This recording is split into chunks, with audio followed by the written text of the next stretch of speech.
Good evening, ladies and gentlemen. Good evening.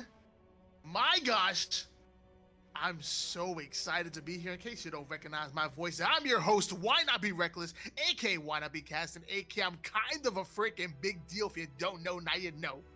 And this right here is your North American Halo League week number 8, your final week before playoffs. Playoffs. Flawless Cowboys, Charlie Foxtrot, Faux Hammer, and the Flood. But hold on, I'm not here alone. I got some friends for you guys. I'm joined with you by my man, best of the business, Biggie B running the background thing. So he's gonna be observing a little bit. And then the best cocaine dealer you know, Mr. Snow. Tell him something. Ooh, I gave up that life. Now I'm clean, and I'm just loving watching Halo and enjoying the great community that the Halo community brings to us here. I'm excited for this week. Last week, number 8, everybody getting ready to be seeded for the playoffs. Earn that sweet victory coming soon. So our first one here, Flawless Cowboy versus Charlie Foxtrot. Number 3 seed versus number 8. Right, here we go. And while this game might be a bit tough to watch, right? That Charlie Foxtrot has not had the best season, being in last place, have not yet won a series. But we've got 4 people basically in the standing here for the 3rd and 4th seed here, potentially even the 2nd one, right? Faux Hammer locked in that 1st place seed. No surprise there, given their lineup, right? And Banished playing phenomenally last week, beating the Flood, sort of having a little bit late gas to win those games. And now we got Flawless Cowboys, Lamont, Amberclad, both stuck at the 4-3 series standing. So yeah, this is going to be a pretty good one here. We'll see how this one goes for what the final standing will be. Absolutely, and you hit the nail right on the faux hammer, if you want to put it that way. Yeah, you got Flawless Cowboys, who's currently stuck in a 3-way deadlock, as you said. This game means a lot for them, and luckily they've gone up. They're going up to the lethargic Charlie Foxtrot. Let's be honest with you, Charlie Foxtrot has not seemed to bring it week in and week out. But hold on, I am looking at a rejuvenated roster, a roster that has a winning mentality. Because now when you have Sylvanic and Thy Coffee. Joining them is dream flies, and let me tell you, I mean, the man can dream. If he can dream, they can win.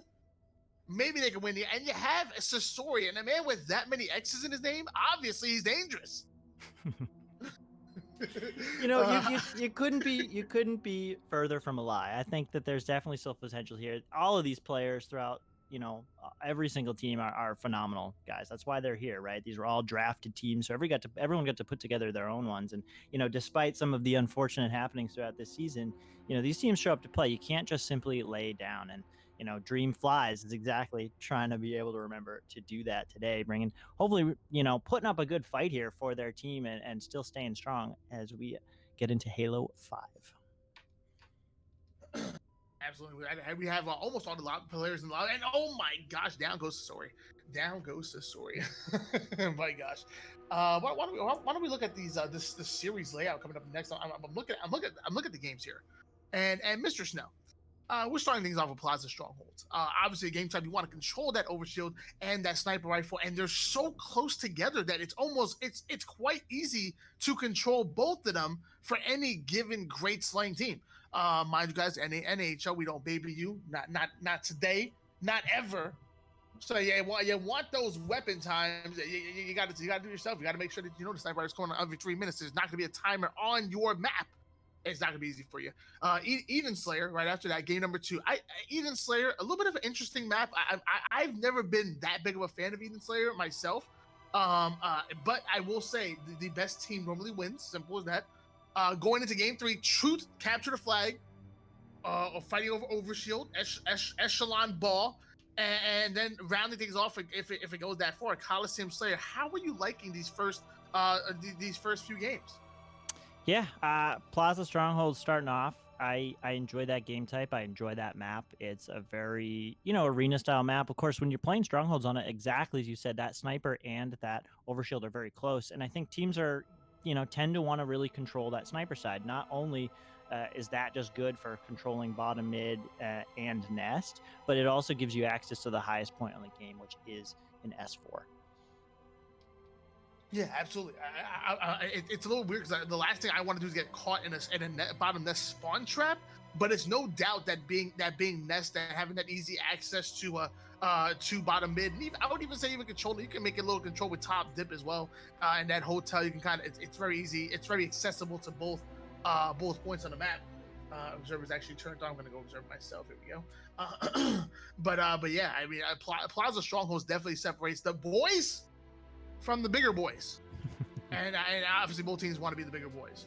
Yeah, yeah. So, Yeah, and as you mentioned, getting stuck in that nest spawn trap is always tough. You never want to be out there because being in bottom nest and over into hotel, like that's just every point on the map is higher there, so you never want it to be. But typically, you see sort of the spawn trap being forced in the only room on this map, which is over in the plaza area, and that's where one stronghold is for sure. And so if you ever get down on the count down in slays, you want to take that one real quick and then push out of that very explosively to sort of try and retake some map control and catch an opponent's out of position.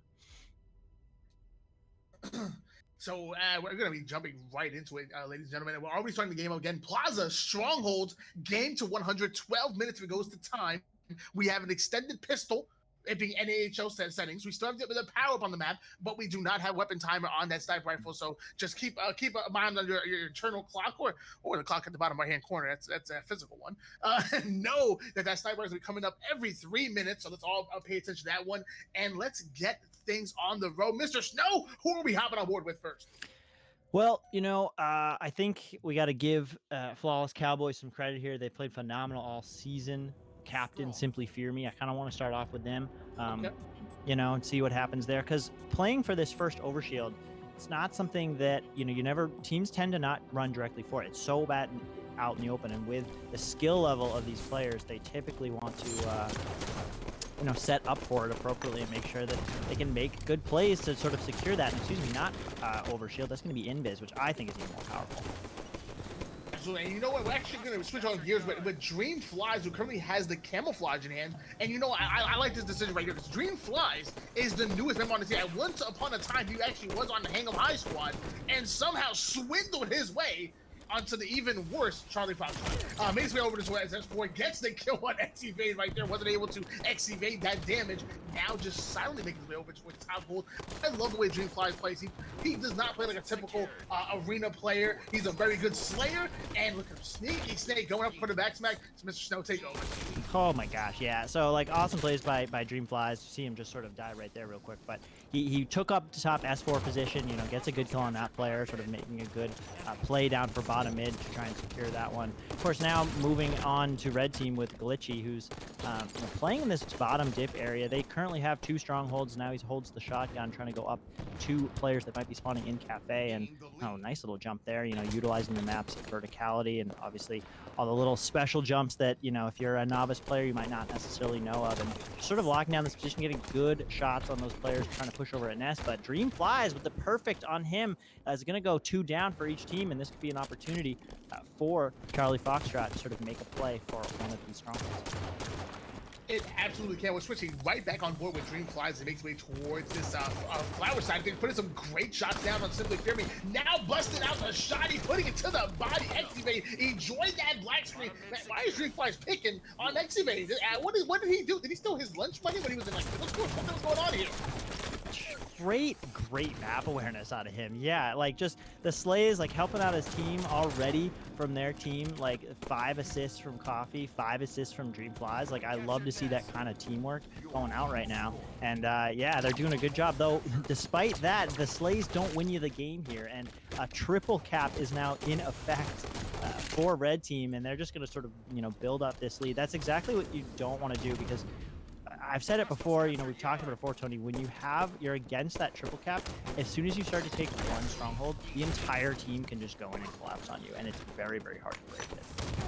Oh my gosh, my man Glitchy actually having the camouflage right there, has all the advantage in the world, gets shot by his teammates a couple of times, ends up taking a double melee to the face and loses that camouflage and almost momentum now because the blue team now has 2 points on the map here, so that's means they're going to be gaining 1 point per second. Finally showing some life right now. Dreamflies flying on this planet right here, just picking on Xyve. Every time Dreamfly gets a kill, it's on Xyve. I promise he has 8 kills, 7 of them are on Jason. Yeah, and now, you know, Flawless is going to go 3 down momentarily. They had 2 strongholds, which the weird ones to hold, in my opinion, taking Nest and over in Plaza and leaving bottom mid. And right when they did that, they sort of said, okay, now we're going to slay out, and that's exactly what Dreamflies did. So on with Nightmare, now getting a nice team takedown as their team really sort of finds their rhythm. So he's going to take, again, more high ground. Always seeing this high ground in this, you know, top mid position, trying to defend this Nest spot. Looking over, knows all these players are spotting over in Cafe, and he's going to rotate to try to make sure that he's not killed by those 2 players pushing on Nest. Absolutely, and just like you say that, Nightmare's having the awareness to back down, go towards U-turn, actually drops down and gets the kill on Sylvonic right there. Great shots by your boy Sean right there. Switching back to Xyve, probably gonna die to Dreamflies once again. I don't know what's going on. And they just really don't like each other. 38-31 lead in favor of the red team squad, and blue team has actually just put a trip cap on the board. This is a invigorated Charlie Foxtrot squad. This is not the only team that's only won based off of 1 forfeit. This is a team that is going at your number 3 team, which just last week was number 2. Mr. Snow, how are you liking this new Charlie Foxtrot team here? They're playing so well together. They're getting the slays, and now you can see there with that brief triple cap, able to take the lead. And I say brief, but not too brief, because look, now almost 50, you know, halfway through the game here, they're able to do that work. And, you know, on board here with Dreamflies, who's got that camo again, just playing that very sneaky, again, trying to make sure that they get...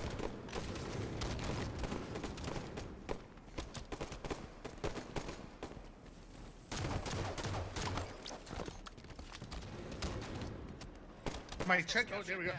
On board here with Dreamflies and makes way towards S4 right there. Doing a great job of controlling that 4 with the camouflage. Finds Simply Fearman with his pants down. Pull him up, Junior. Getting the double kill on Nightmare now, and now hopping right back on board here with Nest. The slays going in favor of Charlie Fox right now, playing absolutely incredible. But Capture still on board with Flawless. Keep in mind, they just had a trip cap not too long ago. Now they actually are having the slays right now, playing absolutely incredible, but they're down in captures, and we have a 63-48 lead, and momentum all in favor of Flawless Cowboys. I don't know what happened to that gameplay. My man, Mr. Snow, might be having some technical difficulties, but you know it's fine because he was just in my way anyways. Get out of my way, Mr. Snow. It's the Tony show. That coffee doing a great job of climbing back up on top of that right now, taking some shots all the way across the nest. That'll wake you up where no coffee needed, if you will.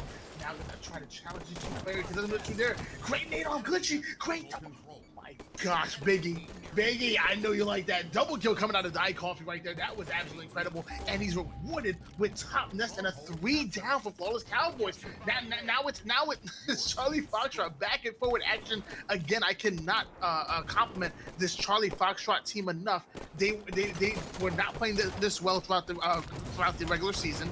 It looks like they're trying to prepare for playoffs. And mind you, every team is going to make the playoffs. This was all for seeding, and let me tell you, if Charlie Foxtrot played this well in the beginning of the season, they would not be in last place. They simply would not be in last place.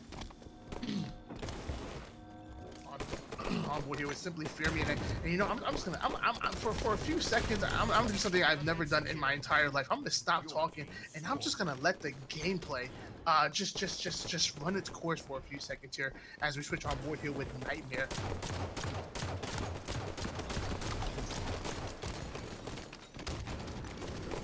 Sorry for that. I am back, everyone. I just briefly left the chat there. I think my computer overheated as I return now to this game. I know you said we were being a little quiet here. Just wanted to make that known. Nicely done here from Flawless Cowboy. Absolutely. We have seen a back and forward action, Mr. Snow, and man, I'm loving it because now the blue team once again has control right now. It's 92-64, so they can't make almost any mistakes right now. So Sori actually just goes down, and they've actually just gone 4 down. Speaking of not making mistakes, they've just gone 4 down. We're hopping over with the red team as they start to take, and that's as fast as humanly possible. And now they have a trip cap, and that's going to end the game. But man, Mr. Snow, Charlie Foxtrot showing some real life. Yeah, I love to see that their teamwork and everything working much better. Um, you know, you can even look in the Slays department, which we'll take a look at in a second. I don't think that they really got outslayed by that much, right? So again, seeing like, well, what are you trying to do to take these games? Well, you've got to couple the right slays with the right objective play, and they had it. They had it. They had that good swing of it, and it seemed that they just kind of lost a little bit. Were overrun, of course, by the powerful Nightmare. There dropping 14 assists, in my opinion, MVP, and then Simply Fear Me with the 19 kills on Red Team. Yeah, absolutely. You have the 14 assists come out of Nightmare, the former captain of other leagues. Simply Fear Me, obviously the captain of this league with 19 kills and 14 deaths. It must be great. It must be great to see, you know, 3 players on this team in between Glitchy, Simply Fear Me, and Nightmare that could easily be the vocal leaders, the team captains. Having those kind of players on the team is obviously no wonder why this team is currently sitting in 3rd place right now and trying to fight back for 2nd place. On the other side of things, you have the newly acquired Dreamflies making his presence known. 20 kills, 10 assists, only 7 deaths, looking like a young Steve Nash in his prime, if you will. Follow that up, you have 15 assists coming out of Sylvanas. That's absolutely beautiful. 2,545 damage coming out of Diet Coffee, while also getting the most captures in the entire game. So it's simply not enough captures, I guess, to hold out for the win. Eden Slayer is coming up as your game number 2, and let me tell you, I think Charlie Foxtrot, if they keep playing as incredibly as they played for a nice little run for that 3rd quarter of last game, I think they can make a run and maybe take this game number 2, Mr. Snow. Call me crazy. Call me crazy. No, I think you're 100% right? Like, I mean, we just said we saw them perform really well in that game, despite losing 166, not really showing really how close it was. I mean, the damage output from their team alone as well, like 2,500 out of Coffee, 2,800 out of Dreamflies, and you know, seeing the amount of assists out of Sylvanas is always great because, you know, all these players can play. And, you know, to your point about Flawless Cowboys, you know, every player being able to step up to the plate and fulfill the necessary roles. Any one of them can go off. They can also sort of spread the damage out equally. That's exactly what you want to see in a nice balanced game. And so for this Team Slayer matchup, I think it's going to be a close one. I think this could be one that really goes, you know, 50-49. And you know what? Menke wants to start on board with Nightmare, but you know what? Biggie says no, going right to Diet Coffee. Let me tell you, part of a balanced breakfast, you gotta have Diet Coffee. Sylvanas next, and Sylvanas goes down. There's bodies all over the place. Drowning Pool will be proud because the bodies are hitting the floor right now. Yeah, 3 players, I think maybe even all 4 go down for Charlie Foxtrot right off the bat, so they don't quite have a kill yet.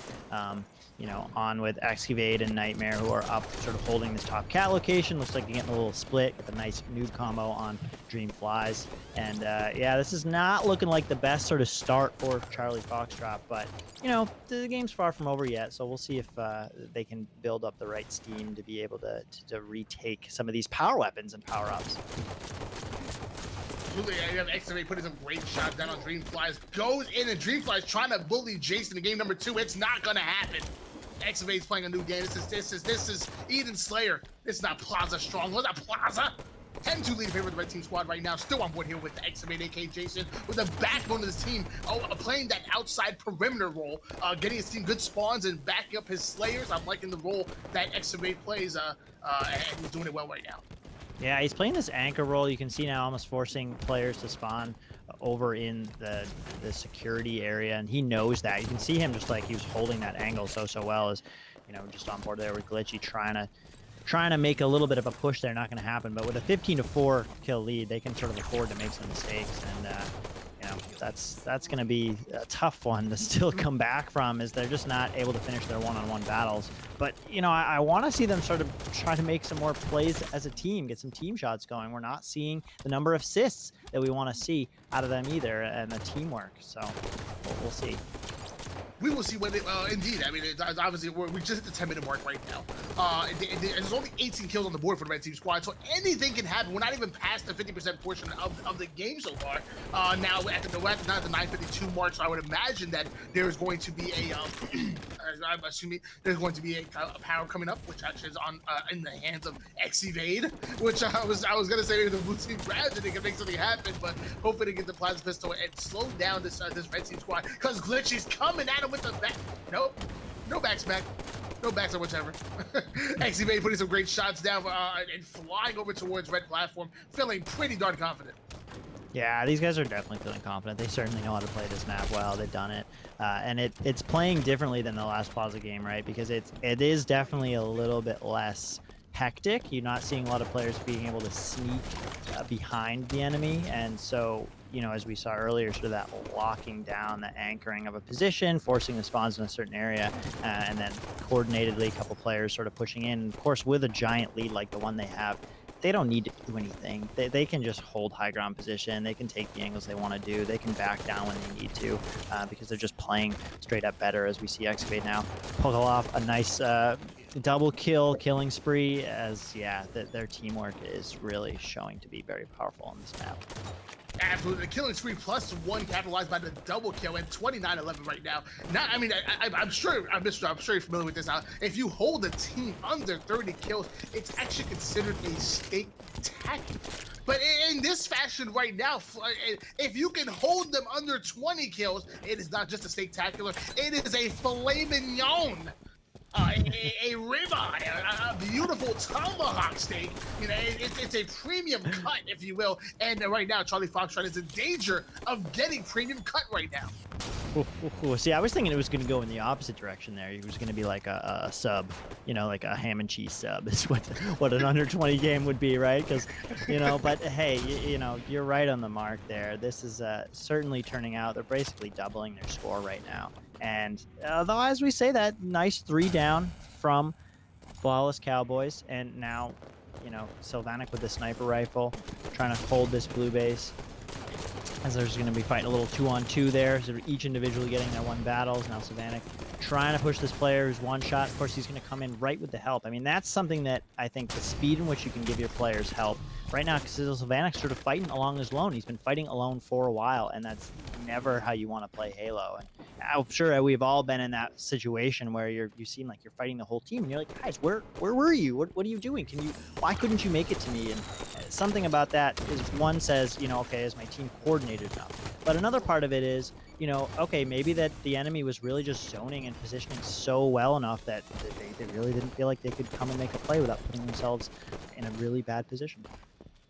And, you know, sometimes the game just feels too fast, and that's what Flawless Cowboys does best. You know, when you have players like Simply Fury, Glitchy, and Nightmare, they're bread and butter. Oh my gosh, Nightmare doing a great job putting some shots down. Oh my Kenny, double kill. Nightmare, you animal. I'm telling you, Sean is your worst nightmare when it comes to him with a pistol or any weapon in Halo 5 in hands.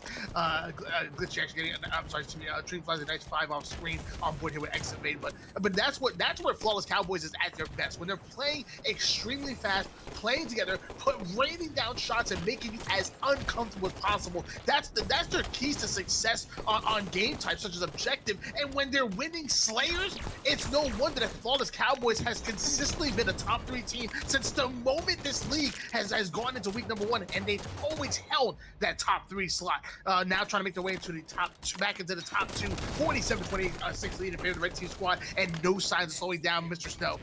Yeah, as this one comes to a close, I couldn't agree with you more. And just watching Excavate on that sort of last little run, as he was just kind of just playing crazy, right? You see him just sort of taking weird positions bottom mid, putting shots, though, on so many people, playing super, super fast. And it really just made members of Charlie Foxtrot unaware. Frequently, he was just sort of pulling up on an angle they weren't expecting, getting in behind players, doing damage. And granted, you know, he ended up dying there, but he just set in motion so many things for his team to be able to finish up kills. So, you know, congratulations to them. Really made it happen. Solid assists out of them. Did that sort of in record time, too, 6 minutes and 30 seconds. So the speed at which they were able to do that, very, very fast. Absolutely. I'm looking at the scoreboard right now, and let me tell you, very impressive spread across the board. Nightmare, 13 kills, 9 assists, and only 3 deaths. Gosh, that's a beautiful KDA of 13.0. as far as the KD8. And you got the 22-year-old out of, oh my gosh, out of Vancouver, formerly of Mississippi, but 22-year-old come out, and that's Simply Fear Me, the Captain, dropping 15 kills, 9 assists, 11 that's leading all slays with 2,442 damage.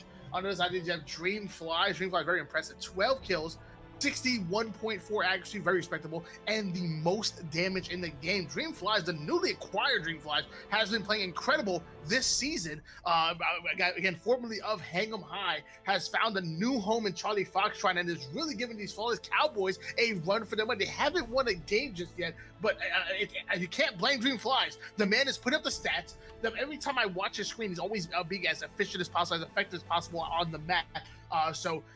Good job, Dreamflies, and hopefully you can carry that momentum into a win in this series.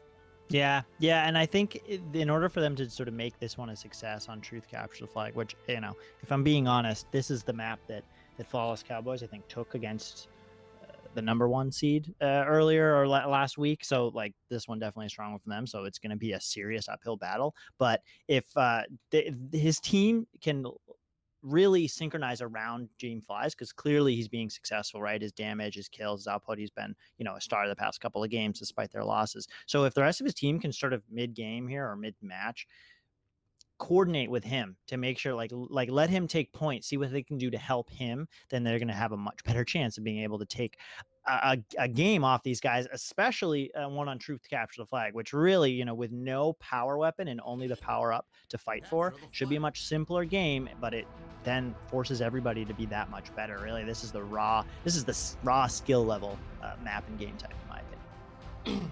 Absolutely. The raw skill that was going to be tested on a map like Truth. You can't hide. You can't hide. Simple as that. If you want the advantage, you have to fight for it. Not even give up camo and go after overshield or something. No, it's only camo. Dreamflies is the way with himself. Dreamflies is actually working his way towards P1. Like, he knows what he's doing. And actually, now I'm going to try to make it towards P2 and try to make P3 and push the other side of things with the camouflage. Let's see what he can do.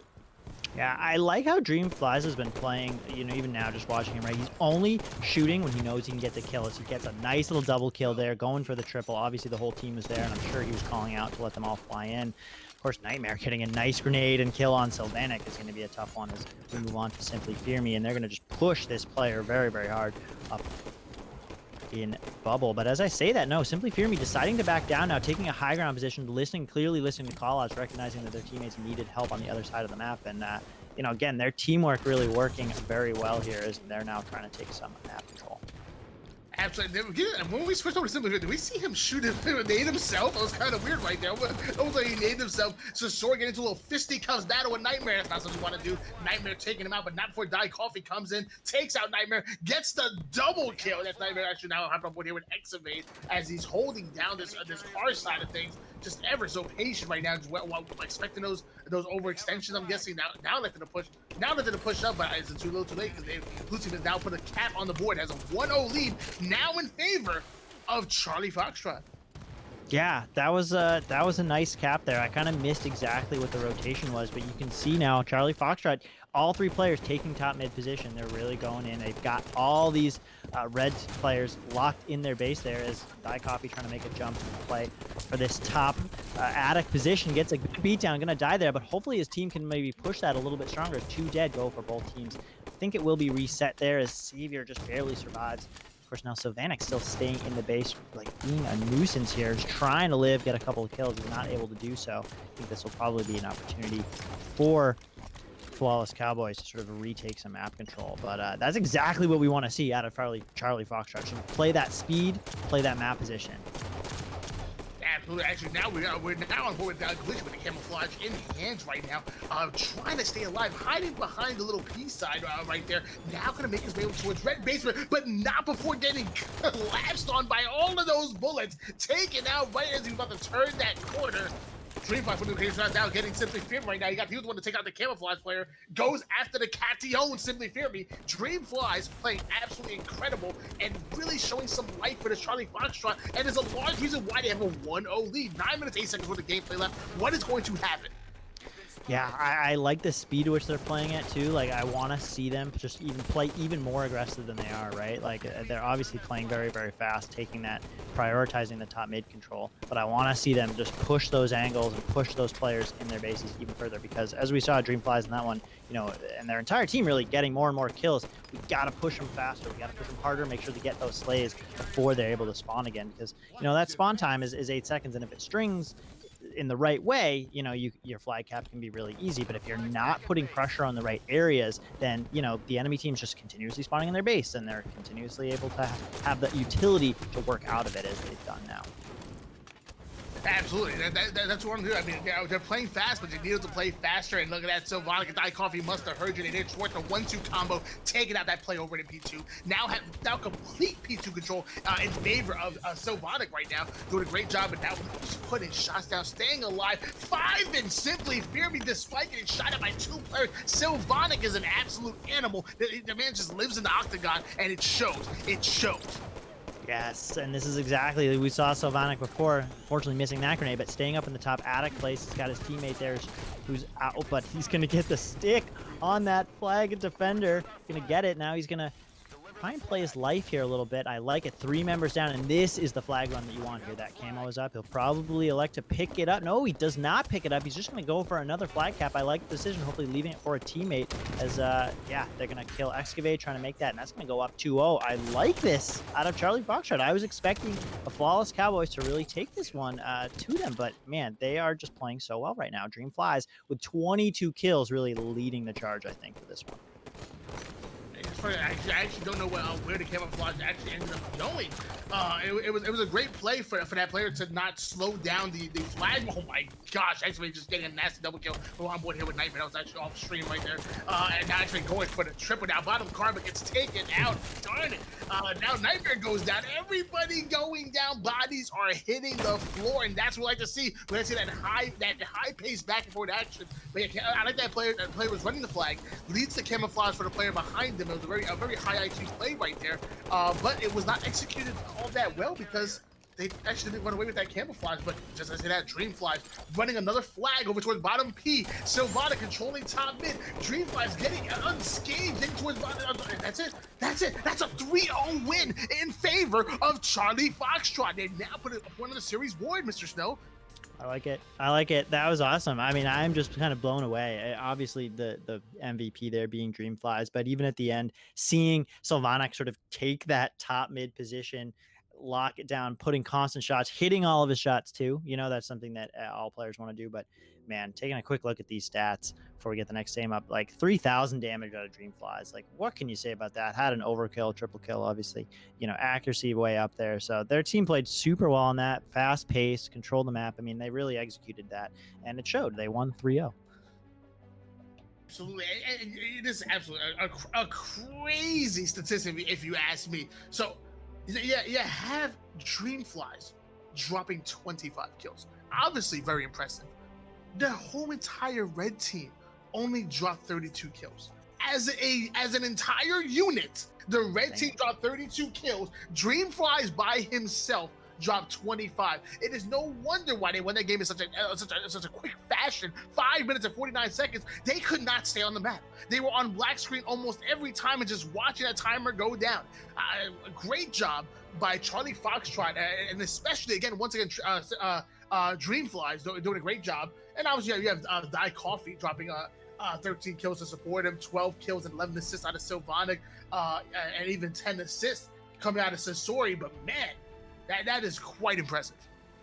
Yeah, we'll see as a little bit of a break here, but yeah, and this next one, okay, so now they're down 0-2, Flawless Cowboys up 2-1. Next one, Echelon Oddball. One of the maps and game types I'm at least familiar with, but obviously it being Oddball, like, you've got to hold that ball, so you're kind of down a player. And it's always curious to see what teams decide to do in terms of, are you consistently trying to play it off the map and then retake map position? Or are you the kind of team that says, well, we're going to hold ball to the last moment, drop it, then I'm going to slay with you guys, and we'll do it that way. Or are you a sort of a team that says, okay, as the ball guy, you're kind of going to bait the ball guy as best you can, right? He's going to rotate and do some weird dips and dives or whatever, and then your team is going to like collapse and rotate in on them as you try and bait the enemy into like taking bad positions to try and just kill that ball guy. So it'll be curious to see. I mean, again, yeah, there's a lot going on there, right? There's all sorts of these things blending together, sort of what the play style will be. I imagine they're going to be, again, relying on Dreamflies to sort of get those slays, but you want to make sure that they get those slays at the right time so that you can just sort of get that ball, get some ball time, force the enemy to sort of play ball, force them to sort of put themselves in a bad position. But we'll see how this goes. Like, score to 150. Like you said, no timers for any of the power-ups or power weapons, so keeping track of those, controlling those is going to be huge, especially on a map like this too, where there's not a whole lot of verticality either. Like, everyone's kind of on the same playing field here in terms of height. Yeah, absolutely. And in my experience, I would have to agree with you. There is almost no perfect way to play Halo. That's one of the things I love about Halo. You can have a team, 4-man push bottom mid, and when they do it together, they're successful. No matter what the strategy is, if you're doing it together and as a team, you will most likely be successful. And in my experience, I would say that on oddball, especially a map like Echelon, if you have the numbers while you have the ball, that ball guy needs to not be afraid to drop that ball, put down shots, and be as efficient, as effective as possible on the map while gaining points for his team. However, the moment you start going down in numbers, you need to be close to getting that ball to the map. I always say, just like in football, you trade a player 2 years early as opposed to 2 years too late. You get that ball off the map, whether it's 10 seconds too early, but whatever you do not get that ball off the map 10 seconds too late, because it's not going to go off the map and points will be going on to the opposite team. Yeah, good start off the bat, kind of for both teams, like playing the power up and the power weapon like super evenly. Initial trade for the Rockets as it now goes into the hands of Charlie Foxtrot, and then a burn of that camo obviously immediately. No one electing to pick up the ball just yet, and yeah, we'll see how this evolves. Looks like the slays are kind of going back and forth just a little bit. 3 members now down for Charlie Foxtrot, as there's going to be now the first ball time going in favor of Flawless Cowboy. Going in favor of Flawless Cowboys, indeed. I'm actually on board here with Dreamflies right now with the new two, whereas as Yu-Gi-Oh! Tools wants to call it the poor-man sniper rifle, putting it to great work, putting that player one shot right there, then going right at the captain, Simply Fear Me. Great kills by Dreamflies, not gonna make their way towards top left. And that's the thing about Dreamflies. He's not sprinting, he's not thrust sliding, he's not going anywhere like crazy right now. But what he's doing, he's moving to the most important points on the map while still being elusive, just putting out shots, staying alive. A very simplistic form of Halo, if you will. But man, he's doing a great job when we switch on board with Glitchy, because Dreamflies is boring to watch. I'm just kidding. Yeah, but something to say there about the Dreamflies play, he was prioritizing the kills. You saw, like, obviously we're all so used to this when you see the ball and you say, oh, I need to go get that ball, right? So I'm trying to get that out of the hands, or the enemy's gonna be there. But what he did was he recognized, as you probably should, is that the ball guy's not the one gonna be shooting you, it's his teammate. So he turned around, he shot that player bottom stairs, and was able to take him out. Now, of course, stopping the time of the other team getting more ball time. Oh my gosh, the barista asked me once, how do I like Dye Coffee? I like it strong. Dye Coffee's eating shots right now, just simply not dying. Can't believe, oh my gosh, Dye Coffee doing a great job, but finally getting taken out over towards that green vamp on the board here with Sasori. And again, with all those X's in this thing, the man is absolutely deadly. So is his shot right there, but it's a great shot across the map, but not able to finish off that ball guy, and gets naded out. Excavate now towards bottom left, getting into a little fisticuffs battle with Dreamfly. Is that a good decision right there? Absolutely not, because you just woke up to Dye Coffee in your face. Yeah, I mean, certainly getting into the 1v1 battle is almost never a good scenario unless you can win it. But something to be said too for trying to distract the main Slayer on the team. So certainly that's going to be taking Dreamflies out of the equation is going to be a part of the success story of Flawless Cowboys if it comes to that. So now they have the ball, electing to hold it order here in the freezer or fridge or cooling room, whatever you might call it. But good collapse coming in from Charlie Foxtrot, coming in from all angles now, getting a couple down. They have numbers here, and so this is what Dreamflies is doing. He is just locking this down. Savior's got the invis. They're in a good spot here to sort of make some headway as they're losing here 55 to 12 count. And my man Sasori having the camouflage actually finally going down on blue. And there we go. The ball guy now goes down. There's some nades coming in from Dreamflies, but it's just simply not enough. He gets a great kill on Glitchy right there. He probably should have died 10 weeks to Sunday. My God. Sasori coming in, taking out Excavate. Now still on board with Dreamflies. That was a great play by Dreamflies, where he should have probably died in 0.2 seconds. Stays alive, plays it life down. Now the blue team capitalize this situation and get the ball out of this red team's hands. Yeah, and they're reaching, you know, mid part in the game, 75 points, and so you saw there too, Dreamflies recognizing that the player with the ball was rotating, and that was the one that he needed to prioritize and kill at the time, especially because you can't let them get any more. Picking up a nice double kill there. Is this going to be the triple? Can he pull this off with the bolt shot? He does. Nicely done. Of course, look at that player. Look at that Simply Fear Me sort of sneaking away with the ball, playing that. What a great play. Recognizing your team is losing the slays to this flying dreamer over here, and nicely done. Of course, they're going to be in a better position to pick up that ball time, but hey, any little bit of delay that you can prevent your opponent from getting that ball is going to be good. So nice play by Simply Fear Me and his teammates there. You know, I'll tell you what, Mr. Snow. I'll tell you what. Good players are very good with the pistol. They're versed with it. They do the thing. You know, they obviously have a good sniper rifle and they're great with the. But great players are good with every weapon available. They are able to make the entire use of Halo 5 sandbox, whether it be the bolt shot, to the pistol, to the carbine, to the DMR. They put a weapon in their hands and they can execute with it at any given moment. And that's what Dreamfly showed us with that bolt shot. And now with ball in hand, complete control of that right there. A camouflage now going in the hands of one player. Glitchy's trying to take him out, but it's just too hard. They don't got any auto aim on that camouflage player, and I think he got away with it. Yeah, I'm pretty sure he did. Sylvatic has the camouflage on bottom Pelican, trying to stay alive with it. The red team trying to desperately get the ball out of the blue team's hands, while Sylvatic's now going to make his way over there with camouflage. Can he clear out this flawless Cowboy squad? We will find out. Awesome job staying alive for a long time there for all members of Charlie Foxtrot, really cutting the lead in half, using the cooling doorways sort of to their advantage, because even with good shots coming in out of red team, out of Flawless Cowboys, they were able to really prevent them from getting the ball for a very long time. Of course, now it is back in their hands. They do have a decent setup, so they're gonna, need to push this all coordinated, which right now seems like, that ball is in kind of an interesting position now, as Simply Fear Me nading it out, gonna get the good double kill on Dreamflies. Now gonna grab ball's gonna fall right in his lap, and they're gonna move over. Seems to be that these players really like holding it in this cooling room.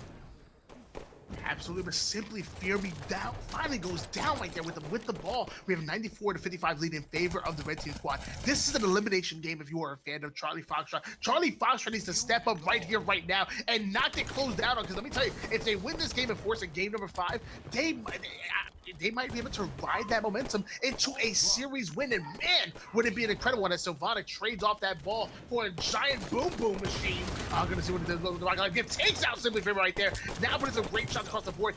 Oh my gosh, Sylvatic just knows what he's doing. He still has one in chamber. He still has one in chambers now.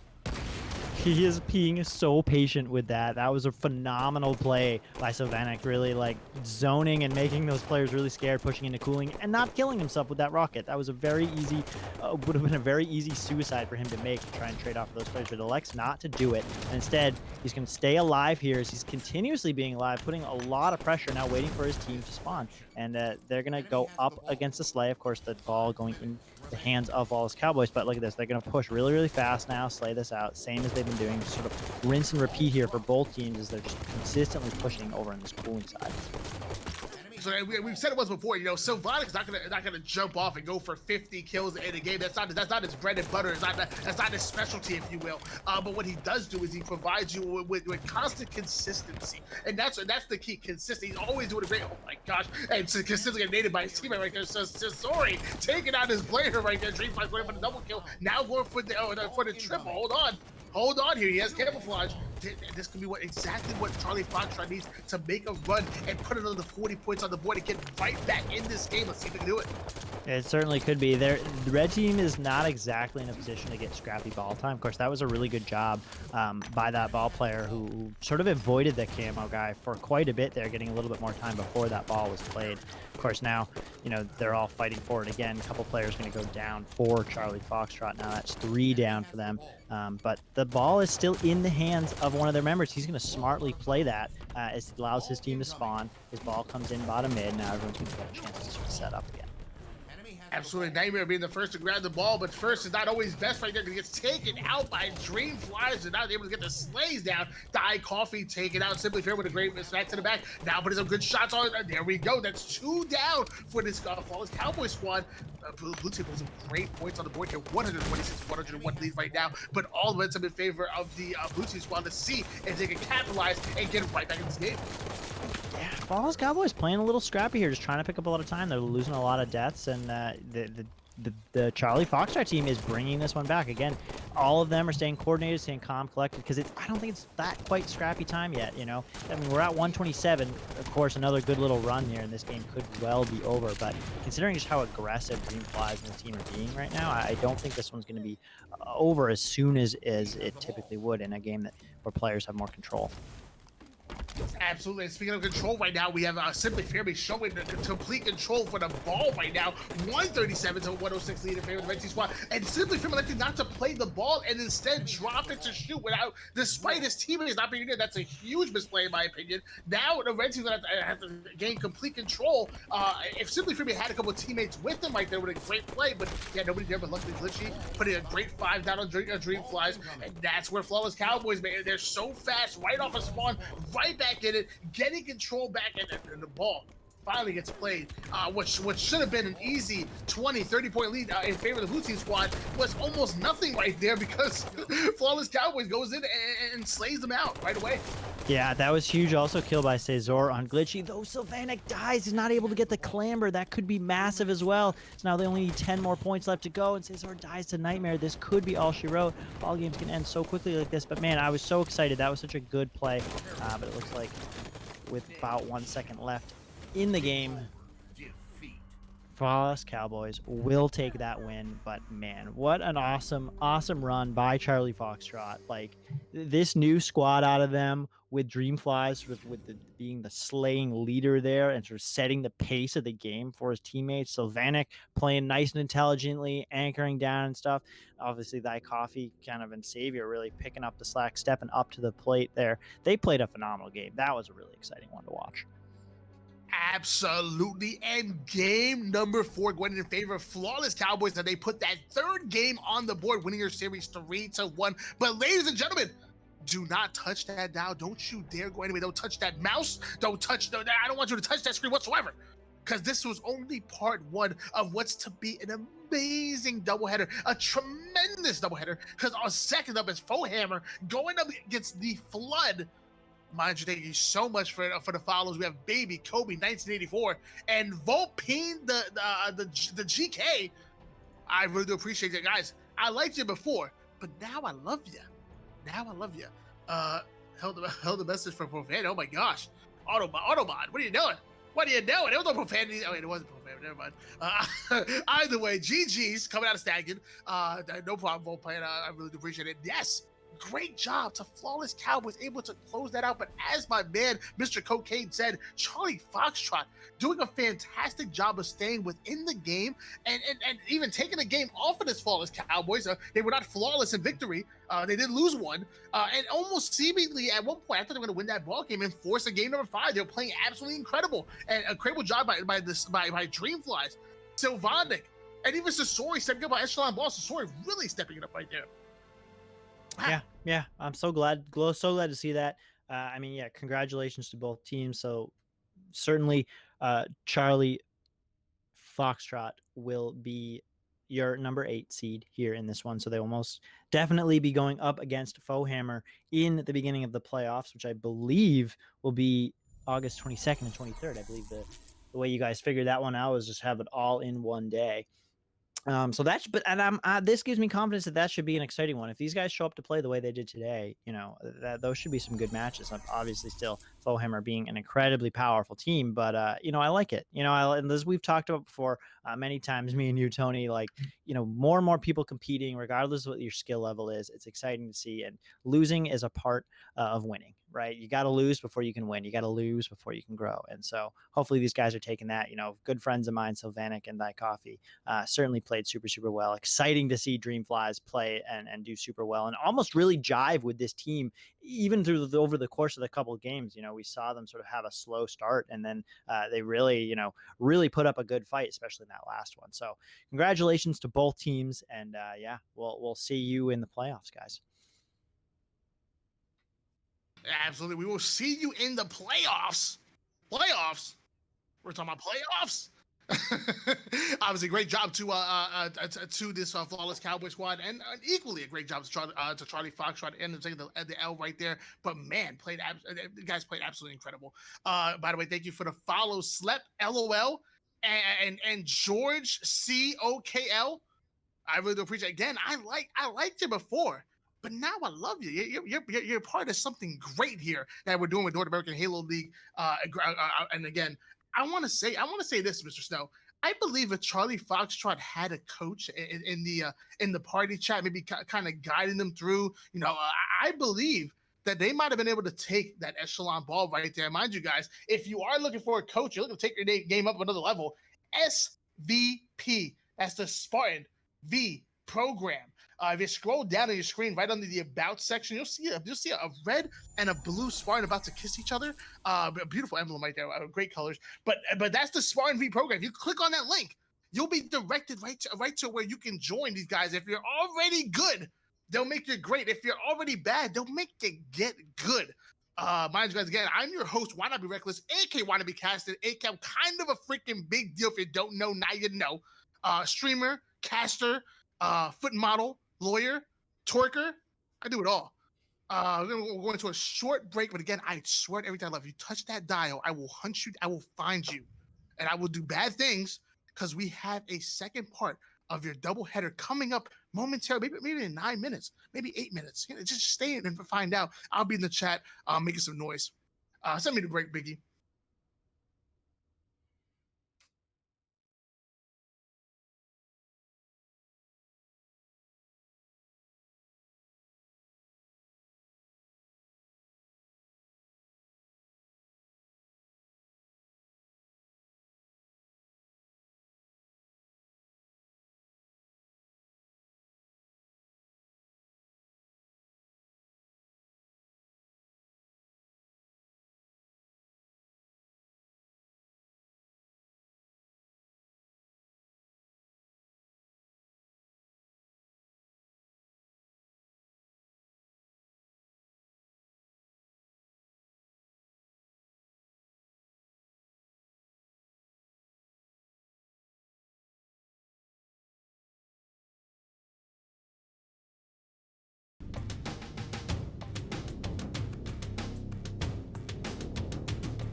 Good evening, ladies and gentlemen. Good evening. I told you it wasn't going to be a long break, and let me tell you, I've never lied to you except for that. Either way, why not be reckless? AK wanna be casted. AK, I'm kind of a freaking big deal. If you don't know, now you know. This is your North American Halo League week number 8. This is your final week of the regular season. All these teams are trying to put their stamps on the final placings for playoffs. We are talking about playoffs. I'm joined to you by the best of the business. We got Biggie B in the background. We got my main man, Mr. Snow, one of the best analytical minds in the game. Mr. Snow, tell him something. Oh, you flatter me as usual, man. Yeah, I'm happy to be here as always to watch some awesome Halo, some people competing super at a high level. Like even we just saw Flawless Cowboys versus Charlie Foxtrot. Charlie Foxtrot, want to point out to you guys too, you won your first map of the season, so congratulations. And that was a great series to watch. It went 3-1. Some of the games were very close there, and even taking a game off of Flawless Cowboys. So super exciting. And as now we go into our next one, Foe Hammer versus the Flood. This is the number 1 squad versus the number 6. And I believe, they're both kind of more or less locked into these positions. Could be some tricky things happening if Hang 'em High gets some more kills, and we have to go into sort of how many maps are won. But yeah, I mean, I'm hoping this is going to be a really good matchup. Foehammer is obviously super dominating. Bard's being a phenomenal player, and then having the support of his team also with Monsters, Anthropex, like Siege. Like this squad is just insane, right? Like these guys are absolutely phenomenal. So, but they're not unbeatable, right? They've definitely lost some maps and stuff. CTF I think is one of the game types they haven't won the most on, which makes sense. There's much more objective play in that one, and I'm hoping, with this squad from the Flood, which we're getting some players in here now. Looks like there's going to be some people from D2 coming up, but I'm told that they are just as good. And so hopefully they can do good this week. The Flood last week having a tough go of it against the Banished. We saw the Banished come in super slow and then really kick it in the end to win that one. I believe it was a 3-0 or 3-1. So hopefully they've sort of, brushed that one off and even just said, oh, you know what, we got to take this more seriously, and hopefully they'll bring that heat today. Hopefully they will bring that heat today, and that's what we're hoping for. And obviously the Flood actually had some games. They played pretty well. And they had games that they were able to put it together and make a series out of it. And obviously the Flood, a very interesting squad as well. In addition to Hang 'em High and Charlie Foxtrot, where they added some new talent to the team. Right now you got Sushi, Riskier, and the newly acquired Scholastica that are in the lobby right now. That we're waiting for whoever their fourth is going to be to join us. But Scholastica, very good player, very good slayer, very smart, plays extremely well. I'm a big fan of Scholastica, and now we're going to see if the depth's going to be coming up, which is the team captain, possibly too heavy, stepping in there, too heavy, absolutely insane. Left thumb, the movement god himself, if you will. We're going to see who's going to be stepping into that fourth slot, but I promise you, I don't think this Flood squad is going to just simply roll over and take it. They're going to really try to put it at Foe Hammer, who's obviously as made up of obviously as you said before, the captain Astropex, which is crazy when you have the captain who could be considered the quote unquote weakest link as far as in the slaying column on your team. You have a good team because Athopex's bread and butter is being in the right place at the right time and supporting his teammates and playing that objective. You have the slaying gods, if you will, in Bards and Siege, who can drop literally 48 at any given moment. And then you have Monster, another objective support player who can himself go off for 40 at any given night. So that's what makes this team so cohesive and so strong. Is your weakest player can be the best player any other D1 team. It's absolutely insane. There's so much talent. How did you got Bards and Siege at the same time on the same team? I need to see how that happened. Watch the draft again because I need to find out how this happened here, Snow. Yeah, I was just thinking about it, and we were just talking about how this season has gone. I've come in to witness it and watch some of these games in week 7 and 8, and seeing the evolution and of course the draft from the beginning is always really fun. So those of you who've been tuning in, I hope this has been a good league for you guys, because it seems awesome. The production is phenomenal. It seems like all of the games, like you said too, Tony, no one's rolling over here and dying, despite the fact that we've got teams not playing or losing a fair amount. Obviously, we've got gonna have to be some losers here, but everyone's really showing to play, and so we're seeing some awesome games. And yeah, I mean, I'm pumped for the playoffs. Playoffs will be August 22nd, 23rd, and more details that to follow. It'll be a double elimination tournament. All these teams are gonna make it to it, and the details of that will be communicated, I assume, later this month, possibly later this week. And yeah, as we wrap up here, the end of this glorious season, we'll talk real quick. We're waiting for one last player to get in here, but let's take a look at the maps for tonight here, and the maps and game types.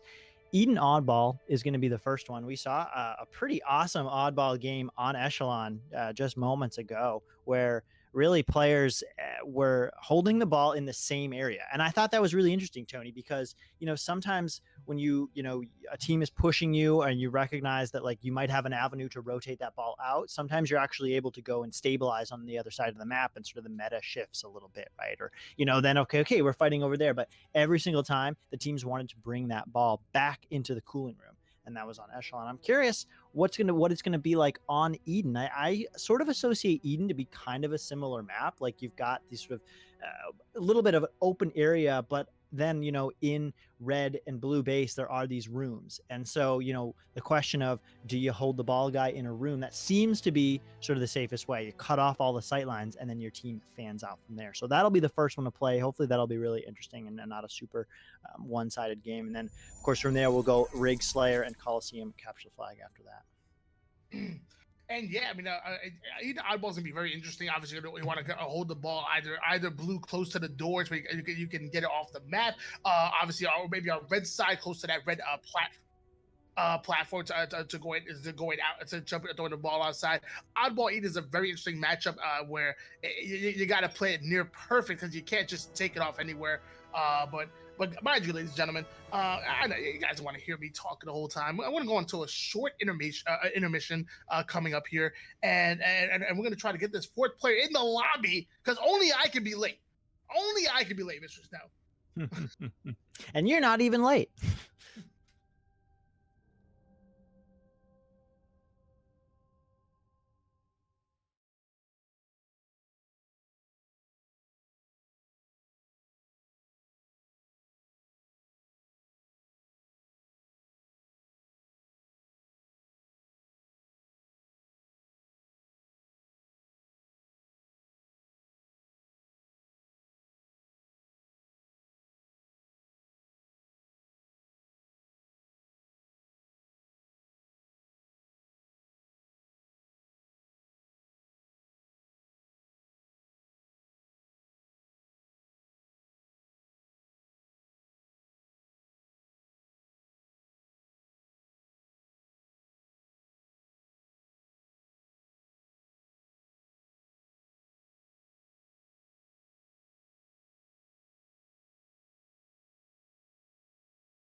Good evening, ladies and gentlemen. Good evening. Once again, we are back with your North American Halo League week number 8, final week V2.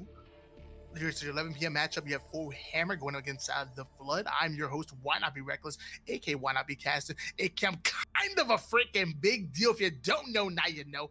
And once again, I'm joined by the best in the business, the Observer, the man that runs the background of things. You got my man Biggie B. And then you have Mr. Snow, who happens to be one of the greatest analytical minds. Hasn't been doing it for so long, but he's still one of the best. Mr. Snow, tell us something. You know, I've been playing Halo for quite a bit. I think I've learned a little bit, though. There is still so much to learn. And, you know, we're seeing that as well in this awesome production, in this awesome league so far that's coming to a close now. Our second series of the night, Faux Hammer versus the Flood. Had some issues getting some players in the game here, but looks like we've got them in now. Our first one going to be Eden Oddball. We talked about it a little bit briefly before the match. I think it's going to be really interesting to see. I don't think I've actually played a lot of Eden Oddball, so I'm curious to see what the strategy is. Let's just jump right into it. Are you ready, Tony? You ready to get into this? Let's go. Oh man, I'm absolutely ready. I'm ready. We have Eden Oddball, Anthropex, Bard, Siege, and Monstays. Going against the Left Thumb. Sushi, Riskier, and Scholastica, aka John. As we said before the short break, Scholastica being a new addition to this team, and a good one at that. A slaying absolute animal, but also plays so incredibly smart. They got Left Thumb, the movement god himself. Riskier coming out of Canada. Enough said about that. I want to start on board here with Scholastica, Biggie B. Can we do that? Can we do that, Snow? We got the okay from the production booth. We will be starting off with him.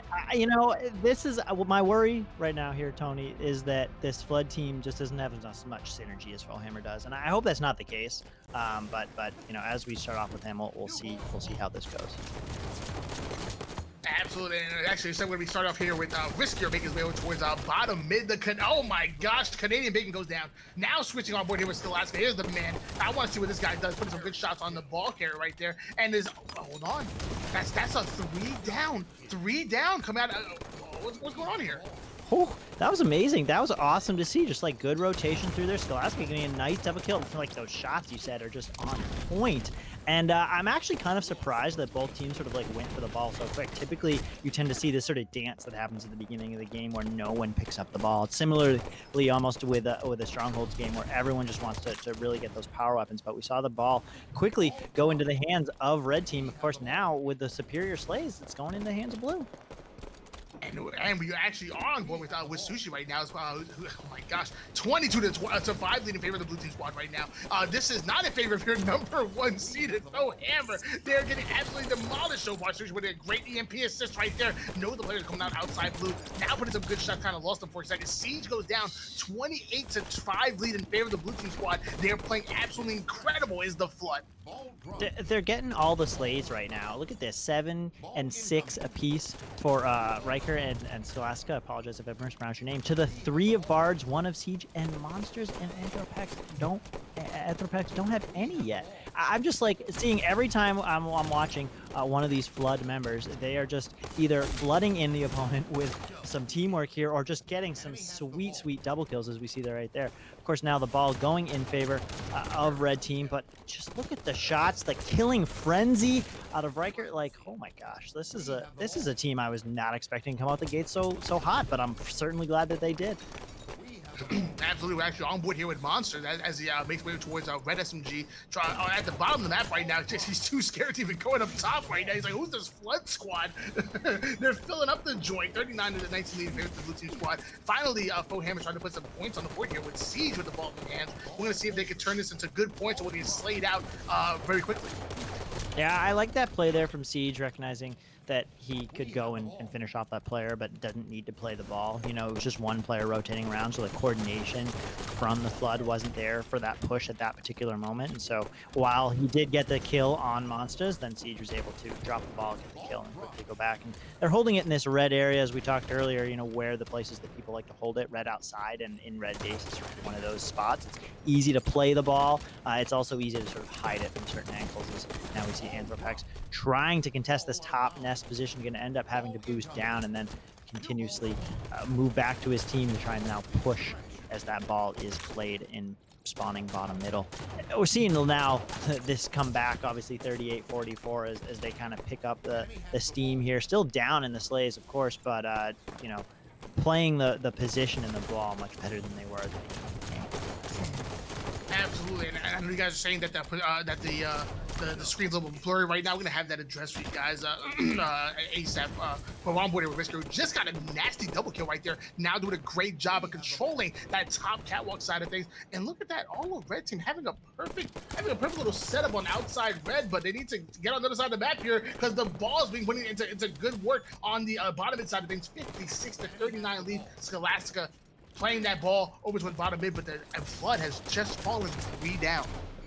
Yeah, I may have missed it, but that was, I don't know what Scholastica was kind of doing in the middle of the map with the ball. Typically, you don't want to run at the opponent when they're pushing your base, but I may have just missed exactly, you know, what kind of push was happening here from Foehammer. So, but a couple monsters just going down there, Riker going down, and you know, we're seeing now just lots of grenades fly over into this red outside. As these guys are neck and neck right now, 56-58, as yeah, a couple members gonna go down for the Flood, but Sushi's just, you know, keeping a good angle there. He's gonna get flanked, but I like just sort of being a pest, especially when you're the only ones alive. Like, be a pest, put damage on that, so when your team does spawn, you can kind of like quickly come out the gates, make a good push if you've already got, you know, some nice shots on a player, make them one shot, or at least forcing them back a little bit. You can throw some nades in there, and that's going to enable your team to sort of push back and swing the door open in the other direction much quicker than just waiting and hiding. Let me tell you, Siege, the little warrior he is right there, he actually had the overshield, and there was a player playing so patient in Turbine, got the back smack on him, but it just did not register.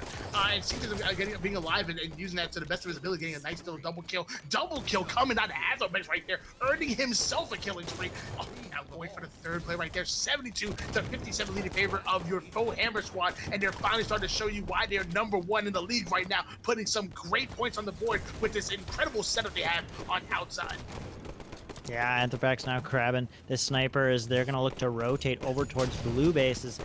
The way that this has been going back and forth so far is that each team has had the ball in a position and then the other one's collapsed it, and it's sort of what's been causing a back and forth. So in this case now, you know, we're seeing that rotation come into play as Foehammer now moves it over to blue side, as we see, yeah, that kind of be successful, sort of, you know, allows your team to take some better positions, you know, as you move throughout the map.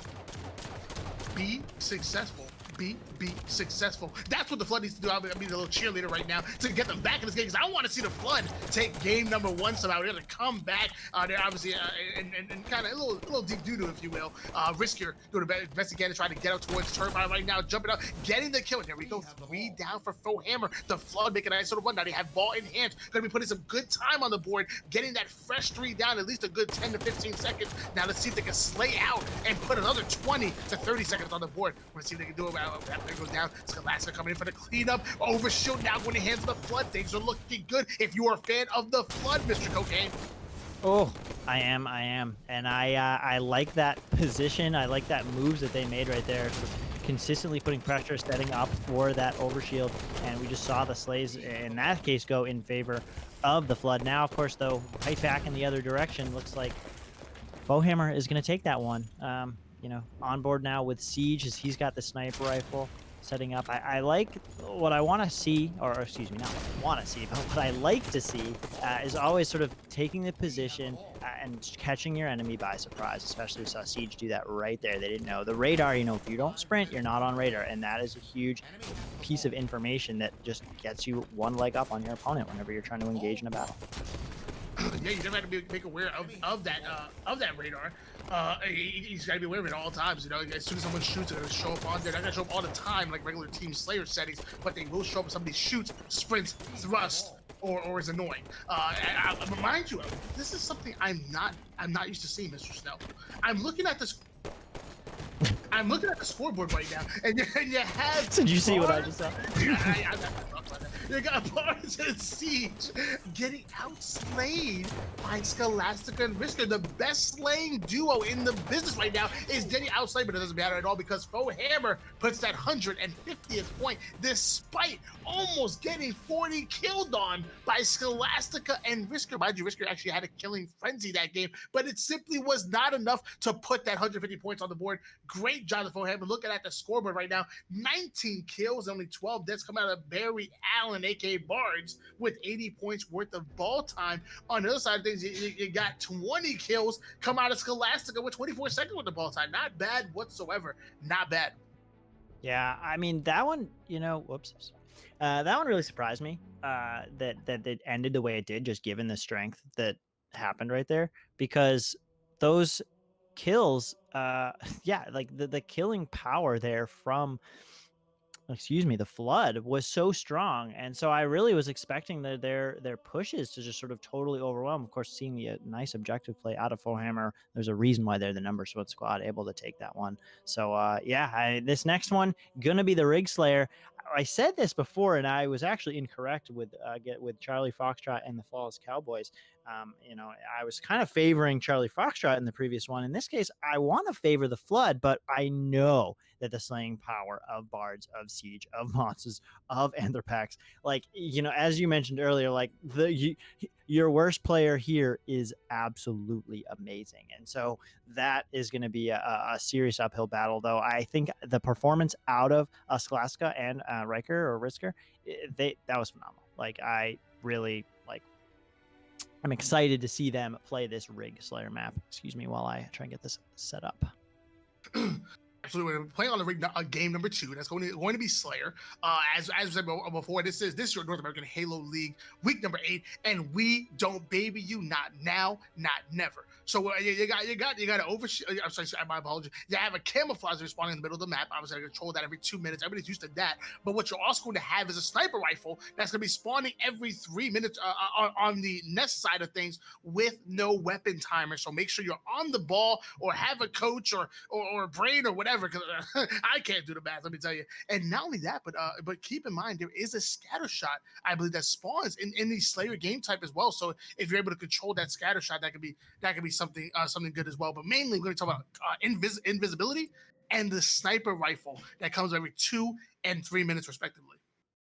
Yeah, and the first battle for Invis is always always a show, right? Because it's just sort of of all maps, it's kind of in a weird spot. It's almost like up against a wall on top mid, and it's kind of awkward to jump to. Obviously, you can shoot it down, and that can kind of mess people up as they're going to jump for it. Starting off immediately with Bars, he's actually going to take a low ground position, going to fly very aggressively as his team is going to be the first one to pick up the Absolutely, and Siege opening things up with a double kill. Now actually off with Monsters with the invisibility in hands as he flies over the top rail all the way at the top of the map almost instantaneously. And Faux Hammer getting a 3-2 lead with 11 minutes 37 seconds in hand. Monsters now gonna have to be a little sneaky snake and get these back-to-backs. Can he do it? Yeah, he's playing very cautiously right there, and I almost thought that he was uncertain about where the enemy was spawning, so maybe a little bit of miscommunication there. Obviously, as the Flood gets a couple of kills off the start, though, now using this super well, playing it very sneaky. He had a really great, obviously seeing these skill jumps. Here we go, another one. Being able to traverse the map like this, especially on one like Rig, where it's got sort of this inside-outside areas that are divided more or less by your white hall, your long haul, is huge, because the verticality in this map is not as significant, but certainly the avenues in which that verticality is presented are, right? You've got the catwalks, you've got the long haul, you've got E2, you've got back bunker. You want to be up in those places, and so being able to go from very low, where you might be unnoticed, to very high is going to be very advantageous. You were absolutely right. You want to utilize this map and the jumps to its highest ability. Bard's going absolutely insane right there, trying to go for the reverse fakey kickflip ninja right there. Ends up whiffing a little bit. 13-8 lead in favor of Faux Hammer right now. The Flood not coming out with the same aggression that they did in game number 1, and so far they kind of have a little bit of a horde that they just out of right now. I'm not liking the way that the Flood is playing it. Yeah, I mean, I feel like I just saw left thumb die kind of unnecessarily. He could have, I think, backed down there. So definitely you don't want to be challenging these players. Bard's now playing very well at T2. Anthropac's going to support him. Though this next invis is up right now. Looks like, again, red team going to grab it. That's Anthropax is now going to take it over along the nest area. But no, he turns around, recognizing now this is where all those players are spawning, and he's going to immediately run away. Just going to play his life on this one. They are up 10 kills. There's no reason to give up their advantage here. So he's just going to play that angle well, miss a little bit of a jump. But, you know, because he has that invis, he's going to be able to just sort of take this low ground position, support these players that, again, need to get up higher, need to stick together, and take better angles. Absolutely, still on board here with Anthropax with the invisibility taking out Scholastica right there. Great patience coming out of Anthropax right now. Now they're able to put some long-range shots on Sushi, getting caught by himself and rewarded with a beautiful headshot right there. Now going right back and working on riskier, getting a little risky, if you will. And Invis almost out completely, but Anthropax putting every last second to use right there. 25-12 lead in favor of Faux Hammer. Every player is playing excellent, especially because I'm looking at just the scoreboard right now. Bards is 9-1. Bards is 9-1. Phenomenal. Yeah, I mean, even just watching Anthropax like live right there when, you know, just sneaking barely away out. Like, I feel like that's kind of the things that just that haven't been going the Flood's way. Like, they're not able to finish that kill, or they're not able to like escape death in the similar situations. As even now, like, Anthropax is just fighting over in Whitehall against two players, getting all these shots, and his team is able to support him, and he's just hitting all of his shots. He takes out Scholastica there. Now, of course, going down. But yeah, I mean, 17-29, so they've kept this 10-point lead. Yeah, as we hit the middle point of this game, I think I don't know what the Flood needs to do to sort of change their tune here. It feels like they're just kind of getting a little bit unlucky. Yeah, I feel like getting a little unlucky. Oh my gosh, Risker putting the shot into the body, taking out Bards right there. Athropex now sneaking up on this player towards Engine 3 right now. And gonna get into a little bit of battle with someone on Nest Bridge, but smartly, Athropex able to get out. Let me tell you, Athropex is one of the hardest kills in the game. He just avoids damage as fast as possible, hopping right back on board with Bards, the master of the DMR right now, who gets hit with a crazy random nade. Yeah. I mean, just the speed, the awareness now. Look at what is this play right there. It's just, I feel like Bards makes these moves where I'm just like, oh, you just made that look so easy, and then you go to try it and you're like, oh, I didn't hit the buttons at the exact right time to be able to make that jump, to make that clamber, to, you know, do that little trick shot right there and move and be able to then shoot, right? Because you want to be able to shoot when you hit the right angles, you know, these angles where you're going to be seeing players, and sometimes you get caught, you know, with your pants down, you get caught sprinting, and you never wanted that to happen, especially against the caliber of players that are here that basically just hit all their shots. There's really, you know, the accuracies are really, really high. They're all capable of slaying out, winning 1v1s. And so you put them into 2v1s, you put them against one another in serious amounts, and sort of like the time to live, or excuse me, the time to kill goes down drastically. Absolutely. And you know what? I wish we could get Bards into an interview here. I think Bards is actually messing around and playing on 10 sensitivity right now. I think he's actually on 10. When you saw the way his movement, he doesn't normally play on a sensitivity that fast. I think he's messing around and playing on 10 right now. Anthropac's doing a great job of staying alive right here. Actually, going to switch our board here with Sushi. Makes me over to a yellow corner. 43-27 lead in favor of Faux Hammer. And Alex has decided he's done with life and going to jump off that, just jump on the map there. Saw that one. Also, nice nades out of Sushi. Like, it's always, you know, cool to see the way the players are able to just position them exactly the way they need to either zone players out of locations or, you know, get the damage on them. I know everyone probably feels super satisfied when they just throw that perfect nade. Now with Sushi taking a position up on Bat Ledge. Love this position, typically to sort of help guard people who are pushing from E2 or even through Long Haul, as now he's able to take out monsters with the scatter shot. Of course, gonna be naded out by Anthropax, you know, knowing those routes that he's gonna take. Trying to move there. 48-31. This one is probably going to go into the favor of Faux Hammer for game number 2.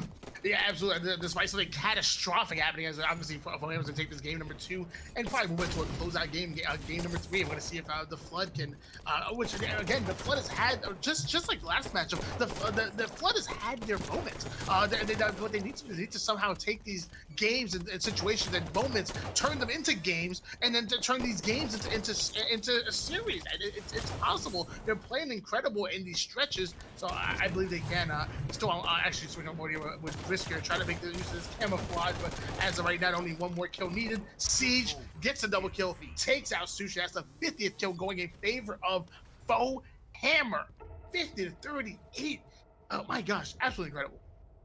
Yeah, I mean, we saw them make a pretty good comeback there. Like, Riskier was using that camo very, very well, as you see most players do. Like, you know, kind of like sneaking in around players, listening to call outs, recognizing like, okay, I can put a couple shots in this guy to help finish him off. I can get this kill here. Okay, this guy's in a one-on-one with me, and I can definitely kill him because he doesn't see me yet. And so he was just sort of moving around the map, and players weren't able to pin him down, right? I think that's something that I think about when I'm playing a game, especially with no radar. The only information that you have is your team telling you where things are, where you die. So if you're moving about the map pretty consistently quickly and moving in the map in a way that people don't expect you to, then you're going to really be able to get the jump on your opponents. And I just got word from Bards. I asked him, is he playing on 10 sensitivity? And his response was maybe ... So I was watching the screen and watching the whipping shots, so you could tell that he was not used to his sensitivity. And actually, as you see, shooting on a 33.33, so really testing his limits, as some might say right now. Just going to play on a different sense. But either way, going into game number 3, that's going to be Coliseum CTF. Name of the game is controlling those rockets and that sniper rifle, which is actually not that easy because, again, as you guys probably know by now, the motto of NAHL is "We do not baby you." Not now, not ever. There is no weapon timers on the map. So I believe rockets spawn every 2 minutes. I believe sniper rifle spawns every 3 minutes. You're gonna have to either pay attention to that to your internal clock, look at the bottom physical clock at the bottom right hand corner, or get a coach to guide you through, because that's what it's all about. Too Heavy going to be joining us, actually. Blue team is actually going to be swapping out a player mid-series, and Sushi going to be backing out, and Too Heavy taking his spot here. So I want to see if maybe shaking out the lineup a little bit. Obviously, Captain Depths is not in the lineup here, but let me tell you, Too Heavy is a slay machine. Too Heavy, I believe, coming out of the EU, I believe. I could be wrong about that. I believe he's from Europe, and the man just slays in Halo. He really does. Yeah, I feel like we saw, I could be wrong, but I feel like we saw him the other day play, and like last week I think he was subbing in, or if not, I've seen him around. And for sure, I think coming up from the Division 2 here, but as Division 1, certainly gonna be capable, especially I think with the teammates of these 3 that we just saw them perform. And granted, they just lost to 2 games, but they definitely have the potential to take this one. And so, you know, new game type, new map, you know, new team. Let's go. Let's hope that these players can make a show of this one and not go out right now. Granted, you know, I think both of their positions in this are locked in more or less in these positions. But yeah, it'll be, you know, as always, you want to sort of bring your best. You want to be professional about it. You don't want to just forfeit a game. You don't want to fool around. Of course, Bard's playing on 10 sensitivity. He has, though, the utility to be able to do that because the man is just a monster. And of course, he is a monster because he's got monsters on his team as well. So super capable team of that nature. But yeah, I mean, hopefully with this new squad here, they'll have a little bit more of a fight. Oh yeah, definitely. You gotta love Barry Allen. You gotta love Bards. I make fun of him a lot. You know, I'm always I'm always poking jokes, but obviously he's a very talented player. So you gotta love Bards. One person I do love is my man Sideburns, dropping the big follow. I see you, baby girl. I see you. Sideburns actually in the chat, just dropping a huge follow. Coliseum, capture the flag with a see if Faux Hammer can close things out, or if the Flood can gain some momentum and put a point on this series board. Would love to see it. Would love to see it. Coliseum CTF. Not really one of my favorite game types, if I'm being completely honest, but I do find it interesting that, you know, whenever there's a lot of action going on the sniper side of the map, sometimes some players can make a really quick jump through the rocket side, through bottom trenches over there, you know, and just get a really quick gap going from corner to corner. So jumping on board right here with Too Heavy, the newest player, going to take an awesome position up high. The Monsters is still going to get the nade on him. The trade's going to be there, though. Those rockets will still be up as the fight continues over for Sniper. Absolutely, and Siege whipping a couple of melees right there, just punching the air. He must be mad at Oxygen. Gets taken out by Riskier. I'm gonna hop on board here with Bart. I apologize. Gonna hop on board here with Scholastica with the sniper rifle in hands right now. We're gonna see what he can do, and what he can do is enjoy the black screen, Mr. Snow. Yeah, he certainly can. He gets a nice body shot there, though, on that opponent. Gonna get it. I think that sniper is still gonna go into his hands. Too Heavy also has the rockets. This could be a good push for them right now if they want to make this happen. Left thumb with the sniper, holding down to door here, trying to get shots on these players at their objective. Not quite able to connect with anything as a couple players go down. And this is a nice little back and forth right now. I'm loving this energy out of both teams. Again, you heard me say once before, this must be McDonald's, because I am loving it right now. Left thumb with side rifle in hands right now, has somebody in this spot. It's a huge body shot of that player right there, taking out monsters, going right at Siege and getting the double kill. Who is this left thumb guy? He's now able to move his right thumb. Let me say, when left thumb, the movement god, is able to finally shoot with his right thumb, you have the best player in Halo. Oh, and I just love the way he's moving over that pyramid area. It's an area that, you know, as a novice player myself, I tend to forget that's even there, but it's so great. You have such nice cover, and if you can jump, you know, forward and backward, I know it sounds so simple, like you can make a lot of things happen over there, as he did. Absolutely, actually on board here with Barge. I pick up the flag right there, but goes down, and Blue Team, can Blue Team get this recov? Too Heavy sneaking right on it. Finally, recov going in favor of the Flood, but now they need to take that recov and put some slays on top of it, and finally put some pressure on Faux Hammer, because they're in danger of getting knocked out of this series if they lose one more game. Yeah, they are. Now 2 dead going to be going down for them. It's going to be a push through the cave side. Barge leading the charge here, going to get that kill on Riskier, going to nade over that spawning players. It's exactly what you want to do in this kind of scenario. You know, set up players over in the cave and force those spawns on the outside. Looks like it might be a dead flag, though. Anthrax is going to come in with a rocket, going to whiff the first one, going to get a touch on the flag. Not sure that was necessarily a good touch, but almost gets the kill regardless. It looks like now this will be more or less a dead flag. Yeah, I'm guessing he tried to throw the other team off by pulling that flag right there. I'm not sure, but all it did was just slow down his pistol shots with the flag in hand. Vance is getting a big kill on Scholastica, now throwing some good nades. This team's going for the recov, gets a great nade on Too Heavy, making a one-shot, stuck in Blue Cave, but Monster's now caught by himself. Gonna smartly back down and wait for the reset to come in. That's beautiful, beautiful intelligence coming out of Monsters right there, and now Siege coming back for the double kill. Catch a little bit of a teammate right there. Either way, Monsters makes up for him, because that was a great, smart play for him not to over-challenge on Blue Maze and wait for the cavalry to come in, and that's what makes Faux Hammer so good. They're not only so individually talented, their communication is on point, and so is their teamwork. Monster are going to try to go for the recov here.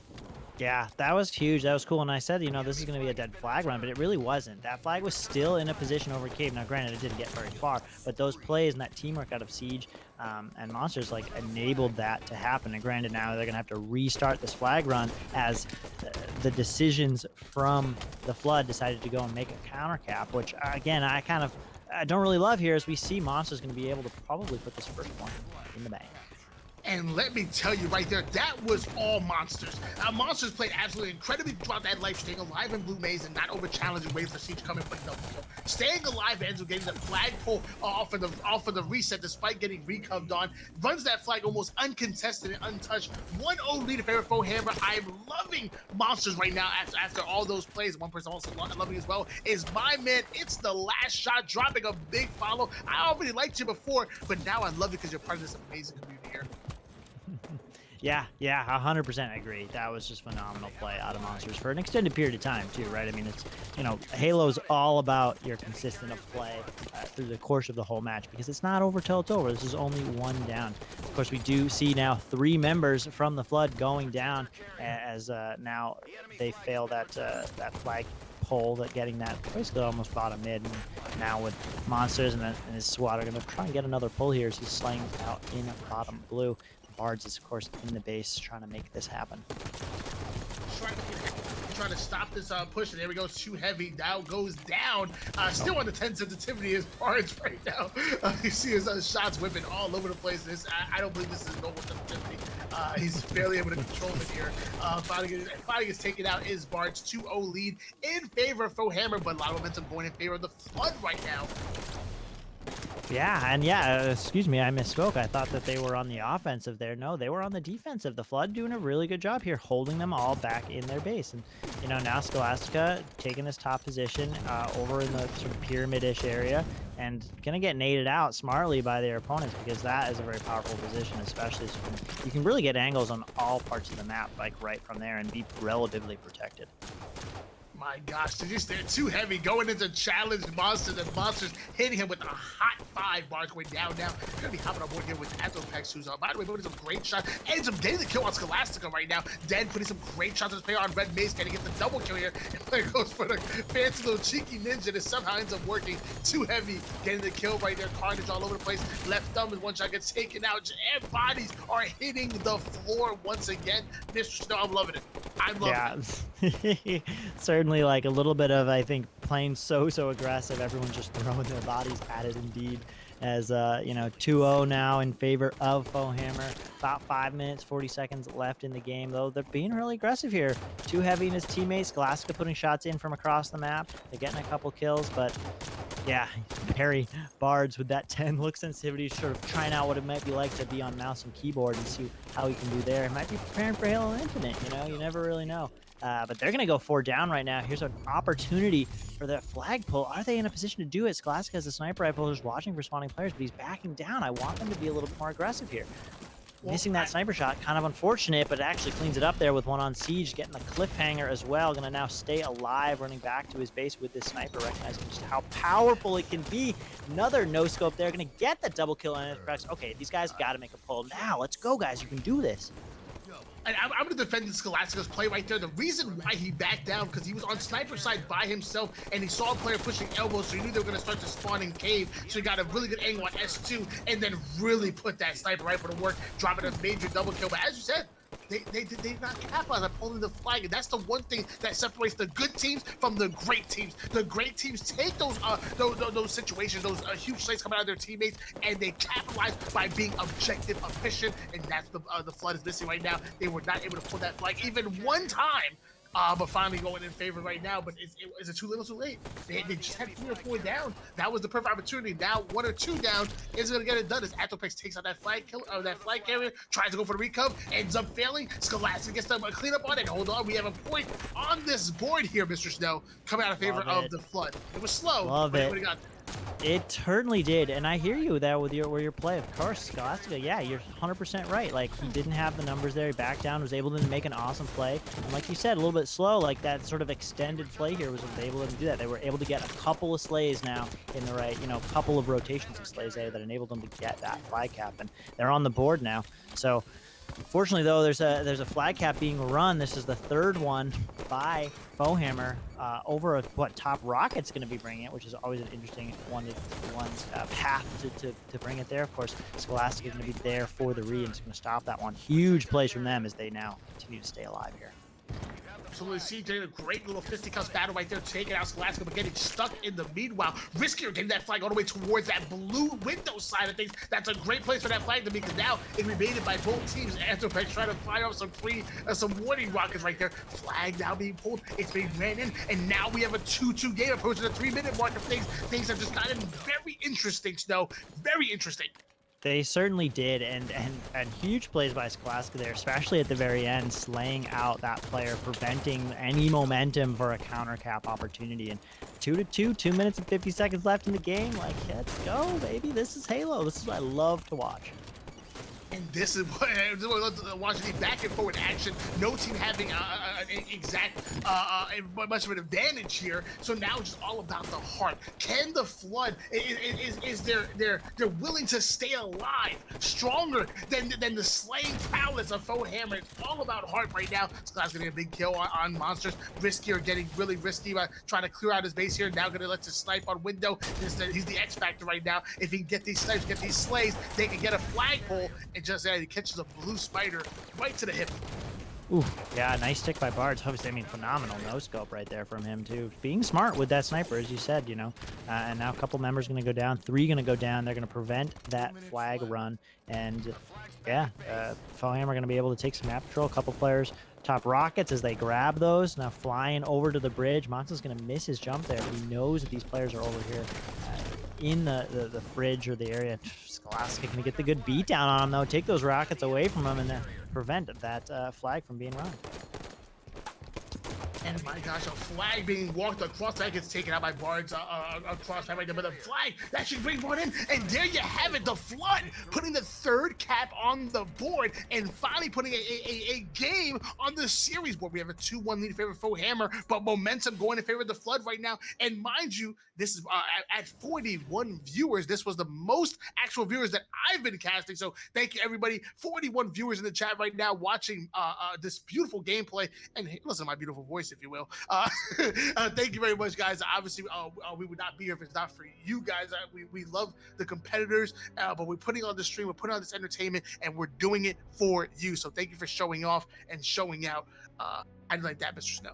True, I love that. Yeah, thank you guys all for tuning in, and thank you to these competitors. Take a quick look at the stats here. I mean, what really stands out to me, first of all, huge damage out of Scholastica, huge damage out of Risk here, because 3,500, 3,700, like that's exactly the kind of damage and zoning that you really want to do there. And flipping over to actually taking a look at the kills and the deaths, a quick look here, they're about even, right? They're very evenly matched teams, but slightly more assists, I believe, in favor of the Flood. And I think that really helped them in this game, especially their decision making, getting the right plays at the right time. We consistently sort of saw the sniper rifle sort of hanging back, picking off these shots, sort of zoning out, making sure that the enemy was not able to push into their base, or making good plays that way. And while all this crazy action was happening, so we saw these flags be jumped right in through the middle, right? I think a couple of times they went straight through the middle to be able to just sort of grab a quick flag grab and take that 1-3-2 in the end. And although the slays were actually quite even, as you pointed out before, I really want to point out the damage. It's the damage. We have 3 players in the 3K club coming out of the Flood, and I think that might have been the little bit of a difference maker, along with the accuracy. They're putting out their damage. They're hitting their shots.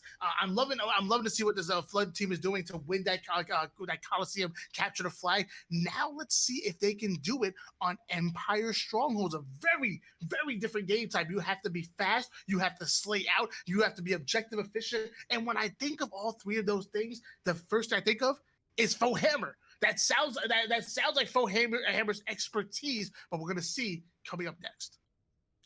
Yeah, we certainly will. These players are about ready. We'll jump right into it right now. Empire Stronghold, it's going to be scrappy. I mean, there's going to be nades flying everywhere. Pit is one of the hardest places to take. I expect that to be the main focus, right? That and the invis that's going to come up. That's going to be huge. I believe there's also an overshield. Correct me if I'm wrong. So fighting for those 2 power-ups is going to be where the bulk of their energy is going to be spent, and sort of I think where the momentum could kind of turn the tables, right? Having that overshield, being able to eat those extra shots, like stay in the stronghold for a little bit longer to try and cap it as the chaos ensues for these teams.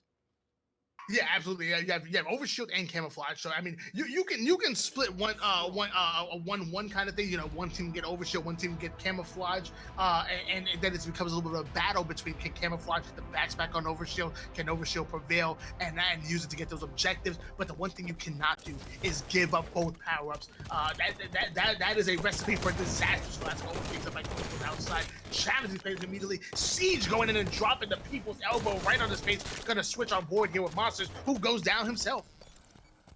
Yeah, left thumb from the Flood is going to get away with this invis. It looks like somebody on the other side, Anthropex, I think, had that overshield, but it was burned very, very quickly. Now just 1 stronghold captured so far for these teams, and that's exactly how you kind of expect them to go, right? 30 seconds into the game right now, and they're just trying to slay each other out so that they can stay in these strongholds long enough in order to capture them. And Pit is going to be the first one.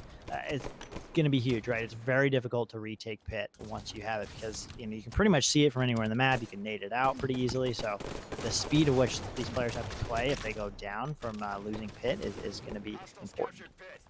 Yeah, it's definitely a position on the map that you're not going to be able to take by yourself or even with 1 player. You need 3 players focusing up on Pit and around it in order to take it, which makes it one of the hardest to take. And but just want to say that we have 2 captures going in favor of the Red Team squad. Scholastic trying to do his best to take Pit almost single-handedly by himself, and he almost gets it, but the nades come in, rain down. And as I said before, you're not going to get Pit by yourself. Your team needs to be there or be square. Yeah, and Monsters here up in top security, helping out his teammates. Not quite yet setting up for that invis, but certainly the high ground position is very, very important. But like we mentioned, just scrappy, going back and forth now. 3 players going down for Faux Hammer. This is an opportunity to take Pit. There's a couple members in there as we switch over to Bards, and he's going to try and make a play for it, but get killed. And I think this one's going to go into favor of Flood. We should hopefully see them on the board now. Absolutely, double kill earned by Bards right there. Now switching to Scholastica, making use of this new combo. Now I'm trying to take this red base right here, going for the triple cap, get a little ballsy, get a little risky, if you will, like his teammate riskier. Almost done taking right now. Actually, there we go. He has it on the board. Trip cap. They're not currently winning it, and as far as points, but they're doing the right things to get there. But somehow they've blundered away and have allowed Faux Hammer to take Pit. Let me tell you, the trip cap is nice, but it is not more important than getting Pit. So here's the lesson for you guys at home: if you are in the middle of taking one of the bases, going for the trip cap, and the other team starts to go for a Pit, sometimes you need to cut your losses and get out of that base, fly Pit, and put some damage down and try to stop them, because it is not more important. As you see, Faux Hammer is able to turn that Pit into 2 bases very quickly, even with camouflage now in hands of Monsters. So all the points, all the momentum, all the control now in favor of Faux Hammer. Yeah, 100% right, Tony. And I think that's something that people always struggle with too, and I'm sure these guys do at some point, and sort of recognizing, okay, let's push our advantage even more. But when you start to mess up with those spawns, like, it can be really tough. And Monsters with the triple kill, gonna get the over. Oh my gosh, this guy is just playing out of his mind right now. Getting all these slays, sort of setting up for his teammates, like all this teamwork. It's going so much in their favor now. And I have to say, you know, I want to give them the credit where it's due, but I definitely believe it was a little bit of a blunder by the Flood, giving up that hit position, especially going for the triple cap. Of course, now they're in there, a couple members in there. Looks like going to be able to take it back, as they're all playing very speedily. Now, of course, just as I say that, no, the triple cap going in effect. So just disregard everything I said. Yes, trip cap now in favor of Faux Hammer right now. Apex putting some great shots on that player, taking out left thumb right there. I'm telling you something. Sometimes you gotta look, use your left and right thumb at the same time, and that's very hard. 52-17 lead in favor of Faux Hammer right now. No signs of slowing him down there. Trying to close out the series right here, right now. The Flood needs to come in, come fast, and get these slays and be objective efficient at the same time. Empire is so punishing of a map. Yeah, it's sort of like the average like lifespan of all these players is usually pretty short. If you know, the fact that we saw Monsters there pick up a triple is pretty spectacular. I mean, it's not necessarily unlikely, but the fact that he's able to stay alive that long to get a triple kill sometimes is just, you know, given the speed of it, is impressive. Now, of course, on board with Bards, who's picking up this overshield, gonna go again. These guys are frequently going for that triple cap, and he's by himself though, but with the overshield, so he's got a little bit more utility to be able to do so. And of course, with his team slaying out the other one, he's, you know, free to just sort of chill here and take this base in a very interesting little position. I thought it was quite funny. He saw Too Heavy jump through that window, and as soon as he saw Bards, he knew he made a mistake. You saw the fear in his eyes when he saw Bards with overshield and tried to turn around, get out of there. Bards is taking it out, and now Bards flying into red window himself, getting the killing spree, getting the double kill, and now trying to work this pole like he knows what he's doing. But left thumb coming at him, cleans him up right there, almost getting this trip cap, almost single-handedly with that overshield. 89-17 lead in favor of the red team squad, but the Flood trying to take Pit and stop the points from being for going in favor of Faux Hammer. Oh, nice, yeah, nice pickup there from Pit by I believe it was Too Heavy.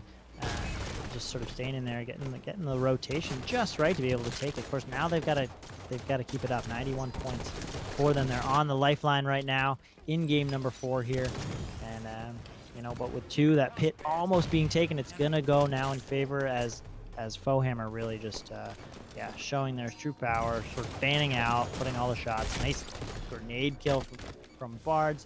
We see Scholastica sort of stemming the bleeding here a little bit and trying to take back another Strongholds. Is 95 and counting. I mean, this is where Strongholds can get scrappy, right? You, at this point, you know, of course it's not over till it's over, but you've got to play damn near perfect Halo in order to stop your enemy from just taking another Stronghold. But I mean, I don't know, on a small map like this, it's certainly possible.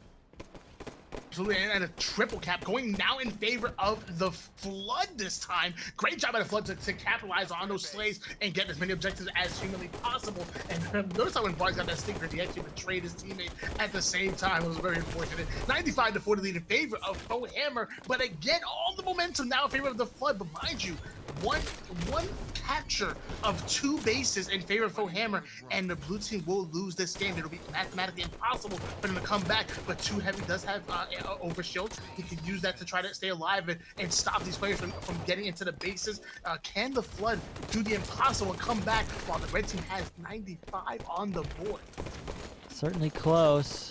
Monsters and Bards trying to take this bottom mid. They're going to get a good kill there on Too Heavy. Of course, there's going to be a couple members immediately go down there. It's about halfway taken. It doesn't look like this one's going to be possible. The Monster's getting a nice kill.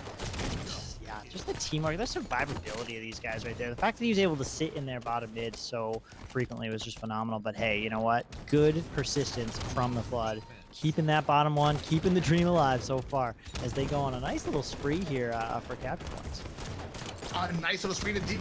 We have a 2-on-2 matchup right now. Left trying to stay alive right there. Scholastic coming in for the cleanup kill. And Athlepex flying in bottom mid, but he just simply does not have the numbers. 63 to 95 in favor of Faux Hammer. But again, the Flood doing a great job of holding these 2 bases. And it's looks like they might be able to do it. It looks like they might be able to do it. We'll find out. Ooh, and just as I say that, Riskier was doing a good job preventing the spawns over in his own base, but now, of course, he's struggled because a couple players rotated back. They didn't realize that. Now all 4 members are going to jump in there. Though, triple cap was in effect, so their team noticed that, then went push the other base. It's exactly what we got to do in that scenario. Good heads-up play by the team, and good communication to sort of say, hey, I lost this base. Go take the other one. We got to keep this 2-1 lead. If we even lose it for just a moment, this game could be over. And as right now, it seems the red team is panicking. They're now just jumping into bases, snowballing against them right now. The Flood coming in absolutely hot. Red team has about 1 or 2 more chances to get good slays, slow things down, get the slays, and then hop into bases. Play to the way you know you must. Overshow down hands of the red team squad, but now blue team has the camouflage hand. 85 to 95 lead in favor for Hammer, but Flood trying to do the unthinkable and come back. Yeah, and I love this. I mean, Scholastica now being very aggressive with that invis. I assume probably panicking almost a little bit, so I would have liked to see a little bit of a softer play as now he goes down. Probably could have utilized that just a little bit better. And just as we say that, sort of the last legs of this team, are they going to be able to take it? Oh my gosh, keeping it up, 95-95. This is going amazingly for the Flood. What a run. They were down by a significant amount. Now in series to be able to win this one. What a phenomenal play. Phenomenal play indeed. The comeback was real. Not only did the Flood put out some fantastic points going into the final moments of that game, but the Faux Hammer had it. They had the slays. They were in the base. They had the ability to take pit, and that would have gave them the game. And somehow, despite being down up in numbers, the Blue team was able to come in, clear out that pit, and take that game number 4 right there. We're now forced to go into game number 5, which is going to be a Slayer matchup. But man, 23 kills come out of Too Heavy with 10 assists. Swapping Too Heavy into the series was obviously a difference maker, if you will. 19 kills come out of Scholastica, the newbie to the squad. Great job. On the other side of things, you have Monster dropping 24 kills, 10 assists. Bards, you might need to go back to your regular sensitivity because you are now in danger of throwing this series. We're going into a Game 5 Slayer, which there's no better words in esports history than Game 5, especially on the truth. NAHL tells no lies. My gosh, that was, yeah, couldn't have said it better myself, Tony. Like, going into a Game 5, always super, super exciting. Like, what a comeback from an Empire Stronghold's point of view. You can see the little bit of the stats that I was looking at there. I mean, they got outslayed. The Flood got outslayed, but the difference maker there, you know, controlling the map and then playing faster. They really turned on the speed and prevented all those captures, you know, in sort of these dire moments, right? We even saw Pit there, which is barely being taken almost so close from Faux Hammer, but they're able to secure that one as now we go into Truth Slayer. we're going into Truth Slayer, as I said before, game number 5. This is a series closeout game for either team right here. And man, do I love game number 5s. And once again, guys, what I love just as much as game number 5 is my man Gunshot dropping a follow. And also my man Lee Don 1101 dropping a follow as well. I liked it before, but now I love it because you're part of this amazing community that we're building here with that we are building with North American Halo League. Game number 5 on the Truth, because NAHL tells no lies. You know, I said it earlier that Truth Capture the Flag was sort of the quintessential, you know, map and game type, but I think maybe I was mistaken. Truth Slayer really might be the one, right? As Halo is a predominantly a slaying game as we start off here with 2 heavy, no power weapons, only power-ups. That Invis bird right at the 11:52-51 mark, and some beautiful grenades from 2 heavy as he's now sort of trying to stay alive, call for help on his teammates as this last player from Fohammer is able to get the kill on him as this starts off again. Nice back and forth. Nice back and forth indeed. I actually onboarded with Risker. Gets taken out by monsters right there. My gosh, 4-3 lead in favor of Fohammer. Bards now dropping a huge 5 on left thumb. I believe Bards is no longer playing on that 10 sensitivity. If he's 5 and jiving right there, he might have gone back to his regular sensitivity.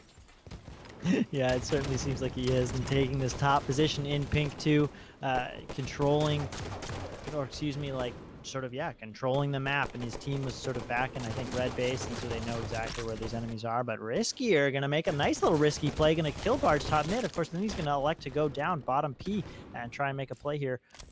Invis not coming up for quite another minute, but I always like to see when players do really interesting moves, you know, moving down, not having super high ground position there, sort of trying to make a little bit of a flank. And yeah, again, back and forth on with left thumb, and his team is there on the pink side, going to rotate back as they recognize sort of the speed that these players are playing at, the information, like the communication that they have to recognize, like, oh, okay, we might have numbers if we go this way. Oh, we might have numbers if we go that way. Like, oh, we need to put shots on these people over here. So it's always so exciting, and you know, thank you guys for keeping up with us as we're trying to keep up with this intense action. Intense action indeed. I'm actually on board here with Riskier now, making his way towards this carbonable side of things, and trying to put some long-range shots down, and ends up getting the cleanup kill on Siege. Now going back to long-range shots all the way from car bubble towards the opposite. Oh my gosh, Riskier taking out monsters. Now doing a great, just staying alive. He's actually staying as far away from the battles as possible, putting a great mid to long-range shots. Now going to move a little bit closer to things as the overshield, the Invis is going to be coming up any moment now. Yeah, and I like that. It was interesting. So he had the position up in the base, and what he did was he was putting shots on player top mid.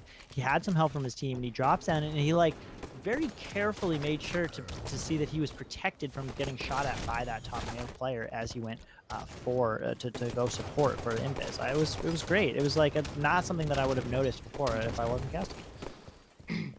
Yeah, absolutely. Bards making way towards the P side of things, ends up dropping down to try to clean up that kill, but gets taken out his own. And we have a 19-17 lead in favor this time of the Flood. And can almost the last place see the team, actually I believe they're second to last, somehow take out the #1 seeded Fohammer. They're playing absolutely incredible right now. 21-18 lead in favor of the Flood. I mean, they believe, right? Like, the reverse sweep is real. When you have that momentum coming off that Kali Flag game, coming off that Empire Strongholds game, 95-100, like, they've got to be feeling hot right now. And their shots certainly tell it. Their teamwork is telling it. Already, the assists, they're out assisting by quite a bit. Too heavy, rocking that with 7. It's going 6 and 5 with kills and deaths. So, like, yeah, I mean, 24-21, hitting about the mid part of this game. It's certainly still anyone's game here, and they need to keep up the intensity. But if they play the way we've seen them play the past 2 games, I think they can win this one.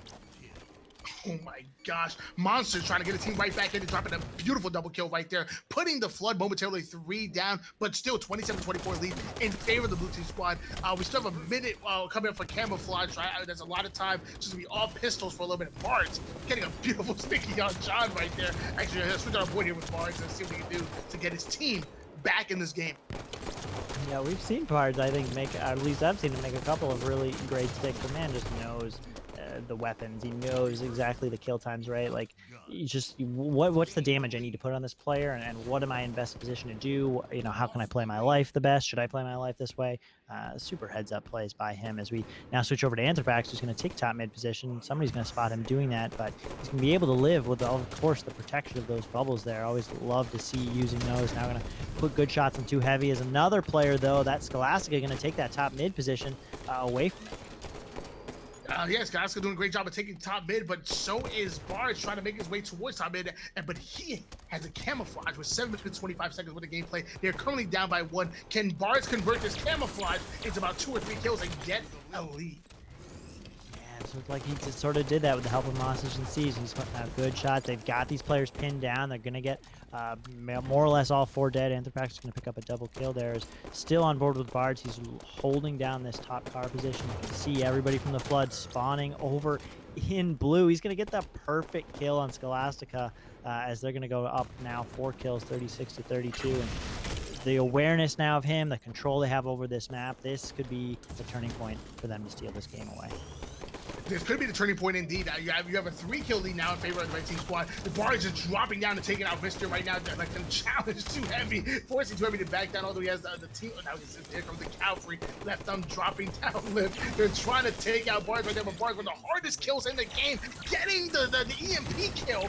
Oh my gosh! And finally, Bards one shot. He gets taken out by Too Heavy, but not before doing maximum damage with that life. Again, simply one of the hardest kills in the game. That young man is absolutely talented. Scholastica coming back and taking out the captain Atropex and having complete P control. 41 to 39 lead in favor of the Faux Hammer squad with about 6 minutes worth of gameplay left. Yeah, I mean, they kept it to 2, right? I mean, we just saw Bards kind of like almost felt like he was toying with them, even though he was consistently in a 2-on-1. It took him quite a bit to clean him up, but on the other side of the map, of course, things were still going, you know, more or less even on both squads. Now they're still just a 3-kill lead, 40 to 43. Couple players with Scholastica on the Flood. They're trying to sort of lay down shots on this P side. They're going to push it and just barely not able to stay alive, getting a miss on that clamber. He's going to be taken out by Monsters. Yes, it's taken out by Monsters, but now we're out having a board here with Siege, who actually doesn't get the trade-off right there. Too Heavy getting the melee kill, taking him out. Monsters coming in, sneaking in that camouflage, but can he stay alive in P1? He's currently 1 shot. He has 2 players in front of him. Too Heavy ends up taking him out. Now we're board here with Left Thumb, 47 to 45 lead in favor of Faux Hammer, but can they close it out? This is clutch time.